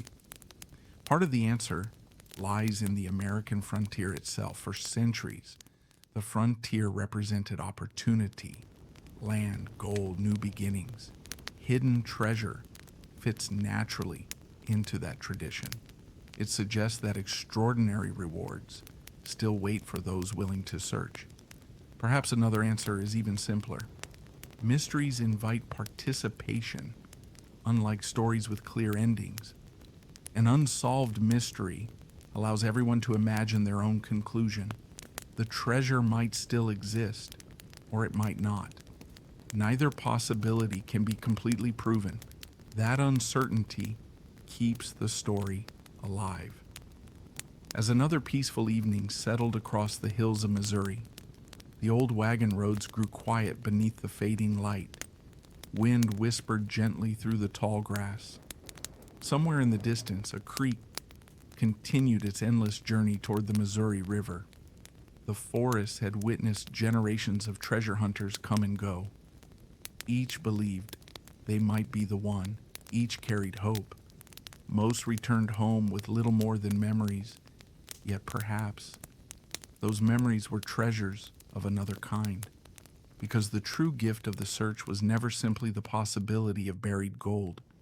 It was the chance to walk the same quiet hills, follow the same forgotten trails, and experience, if only for a little while, the peaceful landscape where one of America's greatest legends first began. As the years slowly passed, the search for Jesse James's lost treasure became less about finding gold and more about understanding the man whose name had inspired one of America's greatest legends. History often works this way. The farther we travel from an event, the more clearly we begin to see the difference between myth and reality. Jesse James has occupied a unique place in American history for nearly a century and a half. To some, he was a ruthless outlaw, responsible for robberies, violence, and the loss of innocent lives. To others, he became a symbol of resistance during the difficult years that followed the Civil War. Neither picture tells the entire story. The real Jesse James lives somewhere between the two. He was neither the fearless hero celebrated in popular fiction, nor the one-dimensional villain sometimes described in official reports. He was a complicated man, shaped by extraordinary circumstances. Born into a divided nation, raised during a time of political conflict, scarred by the violence of civil war, and ultimately unable or unwilling to leave that violence behind. Understanding those circumstances does not excuse his crimes, but it does help explain how history unfolded. One of the greatest challenges historians face is resisting the temptation to simplify people. Real human beings are rarely simple. They make admirable decisions. They make terrible mistakes. Sometimes they do both within the same lifetime. Jesse James reminds us of that truth. After the Civil War ended, many former soldiers returned to peaceful occupations. They became farmers, shopkeepers, teachers, railroad workers. Others struggled to adjust to a rapidly changing America. Railroads expanded across the frontier. Banks grew more powerful. Large businesses increasingly influenced everyday life. The country that Jesse remembered as a young boy slowly disappeared. Whether that change represented progress or loss depended greatly upon whom one asked. Jesse chose a path that placed him outside the law. That decision shaped every chapter that followed. Over time, his robberies became newspaper headlines. The headlines became legends. The legends became books. The books inspired films. The films introduced Jesse James to entirely new generations with every retelling. The story changed slightly. Hollywood especially played an enormous role in shaping public memory. Early films often portrayed Jesse as a charming gentleman outlaw, a skilled horseman, a devoted family man, someone who robbed wealthy corporations while protecting ordinary citizens. It made for compelling entertainment. Reality was considerably more complicated. Historical records show that innocent people sometimes suffered during robberies. Bank employees, railroad workers, bystanders caught unexpectedly in dangerous situations. The consequences of outlaw life extended far beyond the members of the James gang themselves. This quieter truth sometimes disappeared beneath dramatic storytelling. Yet history asks us to remember everyone involved, not only the famous names. Interestingly, the treasure legend itself contributed to Jesse's growing popularity. Hidden treasure transforms an outlaw into something larger than life. It creates mystery, where ordinary history might otherwise end. Instead of concluding with Jesse's death in 1882, the story continues. Every unexplored cave becomes another possibility. Every abandoned farmhouse suggests another clue. Every weathered oak tree invites another question. Could the treasure still be there? That single question has carried Jesse James's name through generations. Meanwhile, professional historians continued searching for more reliable answers. During the late 20th and early 21st centuries, researchers gained access to countless historical documents that earlier generations had never examined carefully. Court records, military service files, letters exchanged between family members, contemporary newspaper accounts, land ownership records. Together, these sources painted a fuller picture of Jesse James's life. They revealed a thoughtful young man who enjoyed reading, a devoted husband and father, a skilled horseman, an experienced guerrilla fighter, a man capable of loyalty toward friends and family, but also someone responsible for repeated criminal acts that caused lasting suffering. History rarely asks us to choose between perfect heroes and perfect villains. Instead, it asks us to understand people as they truly were. One particularly interesting question concerns why Jesse James continues attracting attention while many other 19th century outlaws have faded into obscurity. The American West certainly produced numerous famous criminals, yet few remain as widely recognized today. Part of the answer lies in timing. Jesse lived during the rapid expansion of newspapers and the telegraph. His robberies reached national audiences almost immediately. Few earlier outlaws received such widespread publicity. Another reason involves storytelling. His life contains nearly every element of a memorable legend: civil war, horseback escapes, train robberies, hidden identities, family loyalty, betrayal, an unexpected death, and finally, the possibility of hidden treasure. It is almost as though history itself assembled the perfect frontier mystery. Even people with little interest in American history often recognize his name. The landscapes connected with Jesse James have become part of that legacy as well. Visitors continue traveling through western Missouri. They explore the James Farm near Kearney. They walk the quiet streets of St. Joseph. They visit museums preserving artifacts from the 19th century. Many continue into the Ozark Hills, searching not only for treasure, but for a deeper connection with the past. Standing beside an old creek, listening to the wind moving through the oak branches, it becomes surprisingly easy to imagine horsemen disappearing into the forest nearly 150 years ago. Whether they carried stolen gold matters less than the feeling itself. History lives most vividly in the places where it happened. Perhaps that explains why the legend refuses to disappear. Every generation discovers it anew. Children hear stories from grandparents. Readers encounter Jesse James in history books. Travelers visit Missouri for the first time. Treasure hunters continue exploring forgotten valleys. Each person contributes another small chapter to a story already spanning nearly 2 centuries. As our own journey through this legend approaches its conclusion, one final question remains. After all the stories, after all the maps, after all the searches, what should we truly believe? Did Jesse James leave behind a hidden fortune waiting patiently beneath the Missouri hills? Or did the greatest treasure exist somewhere entirely different? The answer, like so much in history, may not be found beneath the earth at all. It may instead lie within the stories themselves, stories that preserve landscapes, communities, families, and memories that might otherwise have been forgotten. Sometimes, history's richest treasures are not measured in gold coins. but in the remarkable ability of the past to continue inspiring curiosity, long after the people themselves have disappeared. And now, as our journey through the legend of Jesse James slowly comes to its peaceful conclusion, the Missouri countryside grows quiet once again.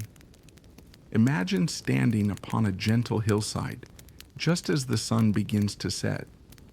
The long shadows of ancient oak trees stretch across the fields. A warm summer breeze stirs the tall prairie grass. Somewhere in the distance, a creek murmurs softly as it follows the same winding path it has traveled for thousands of years. The birds offer their final songs before evening settles across the land. It is peaceful here, remarkably peaceful. It is difficult to imagine that these quiet hills were once the setting for one of the most famous outlaw legends in American history. Yet history often hides in the calmest places: a lonely farmhouse, an abandoned wagon trail, a weathered fence disappearing beneath wildflowers. To the casual traveler, these places may appear ordinary, but to those who know the stories, every landscape whispers a memory. Throughout our journey, we have followed Jesse James from his childhood on a Missouri farm, through the violence of the Civil War, into the years of robberies, newspaper headlines, and growing legend. We have wandered through forgotten forests, explored mysterious caves, followed old treasure maps, and listened to generations of stories passed from one family to another. Yet after all this time, one question still remains. Did Jesse James truly leave behind a hidden fortune?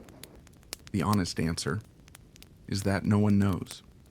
Historians have spent decades studying court records, newspaper reports, family letters, military documents, and eyewitness accounts. Archaeologists have explored places connected to the James family. Treasure hunters have searched countless hillsides, riverbanks, caves, abandoned cabins, and forgotten farms.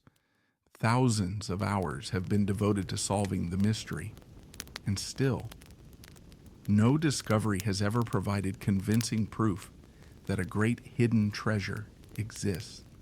That uncertainty can feel unsatisfying. We naturally hope for endings. We like mysteries to be solved, questions to be answered, stories to conclude with certainty.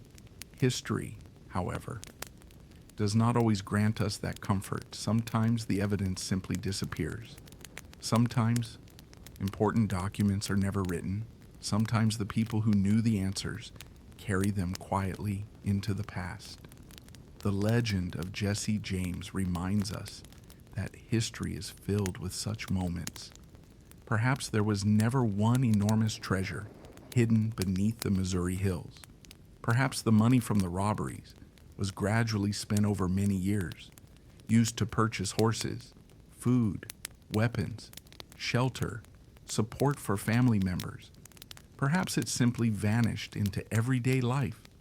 Or perhaps a small cache still waits somewhere beneath an ancient oak tree, undisturbed by time and forgotten by everyone who once knew its location.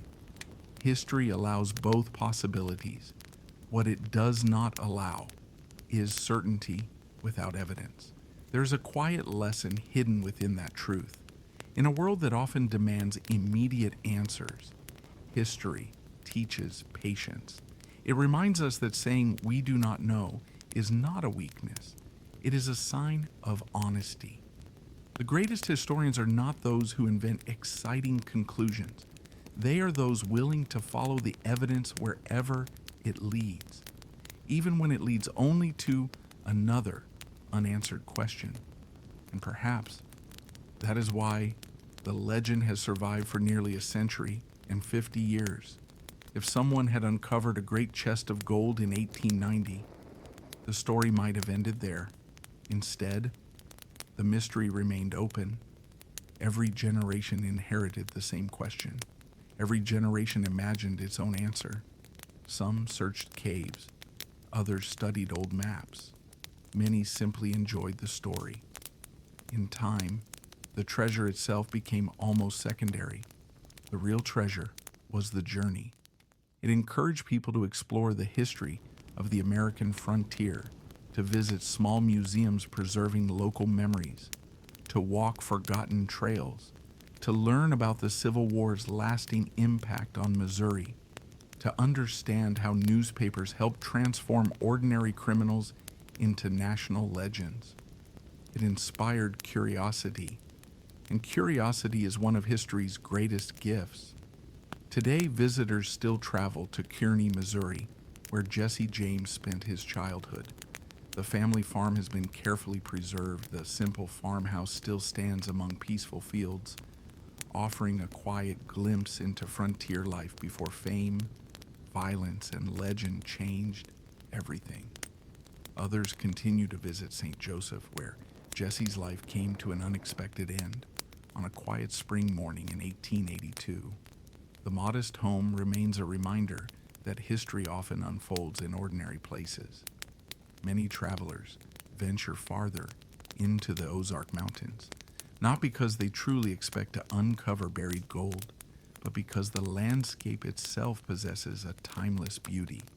Towering forests, crystal clear rivers, ancient caves, rolling hills that seem almost untouched by time. Standing there, it becomes easy to understand how legends are born. One can almost imagine horses quietly disappearing into the trees as evening settles across the countryside. Whether those riders carried treasure matters less than the feeling itself.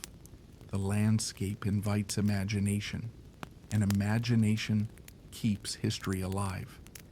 As we prepare to leave the Missouri frontier behind, perhaps we should remember Jesse James not only as an outlaw, nor only as a legend, but as a reminder of how complicated history can be. Lives are rarely simple, neither are nations. The American frontier was built by farmers, merchants, soldiers, native peoples, railroad workers, explorers, immigrants, and yes, even outlaws. Each left behind stories, some documented carefully in official records, others preserved only through memory. Together they form the remarkable tapestry of history. Tonight we have followed one of those threads, not searching merely for buried gold, but for understanding, for context, for the quiet truths hidden beneath generations of storytelling. And perhaps we discovered something even more valuable, that history's greatest treasures are often not locked inside forgotten chests, but found in the stories themselves. Stories that remind us where we came from. Stories that encourage us to ask thoughtful questions. Stories that continue connecting one generation to the next. Now, the sun has disappeared beyond the Missouri hills. The evening air has grown cooler. The stars slowly appear overhead, just as they did during Jesse James's lifetime. The creeks continue their endless journey. The forests whisper gently in the night breeze. Somewhere beyond those quiet hills, the legend still waits, patient, peaceful, unsolved. Perhaps it always will. Thank you for spending this quiet evening with Whispered History. If this journey through the American frontier helped you relax, unwind, or discover something new, I hope you'll join me again for another peaceful walk through the past. Until then, may your evening be calm, may your dreams be gentle, and may the quiet stories of history carry you peacefully into sleep. Good night.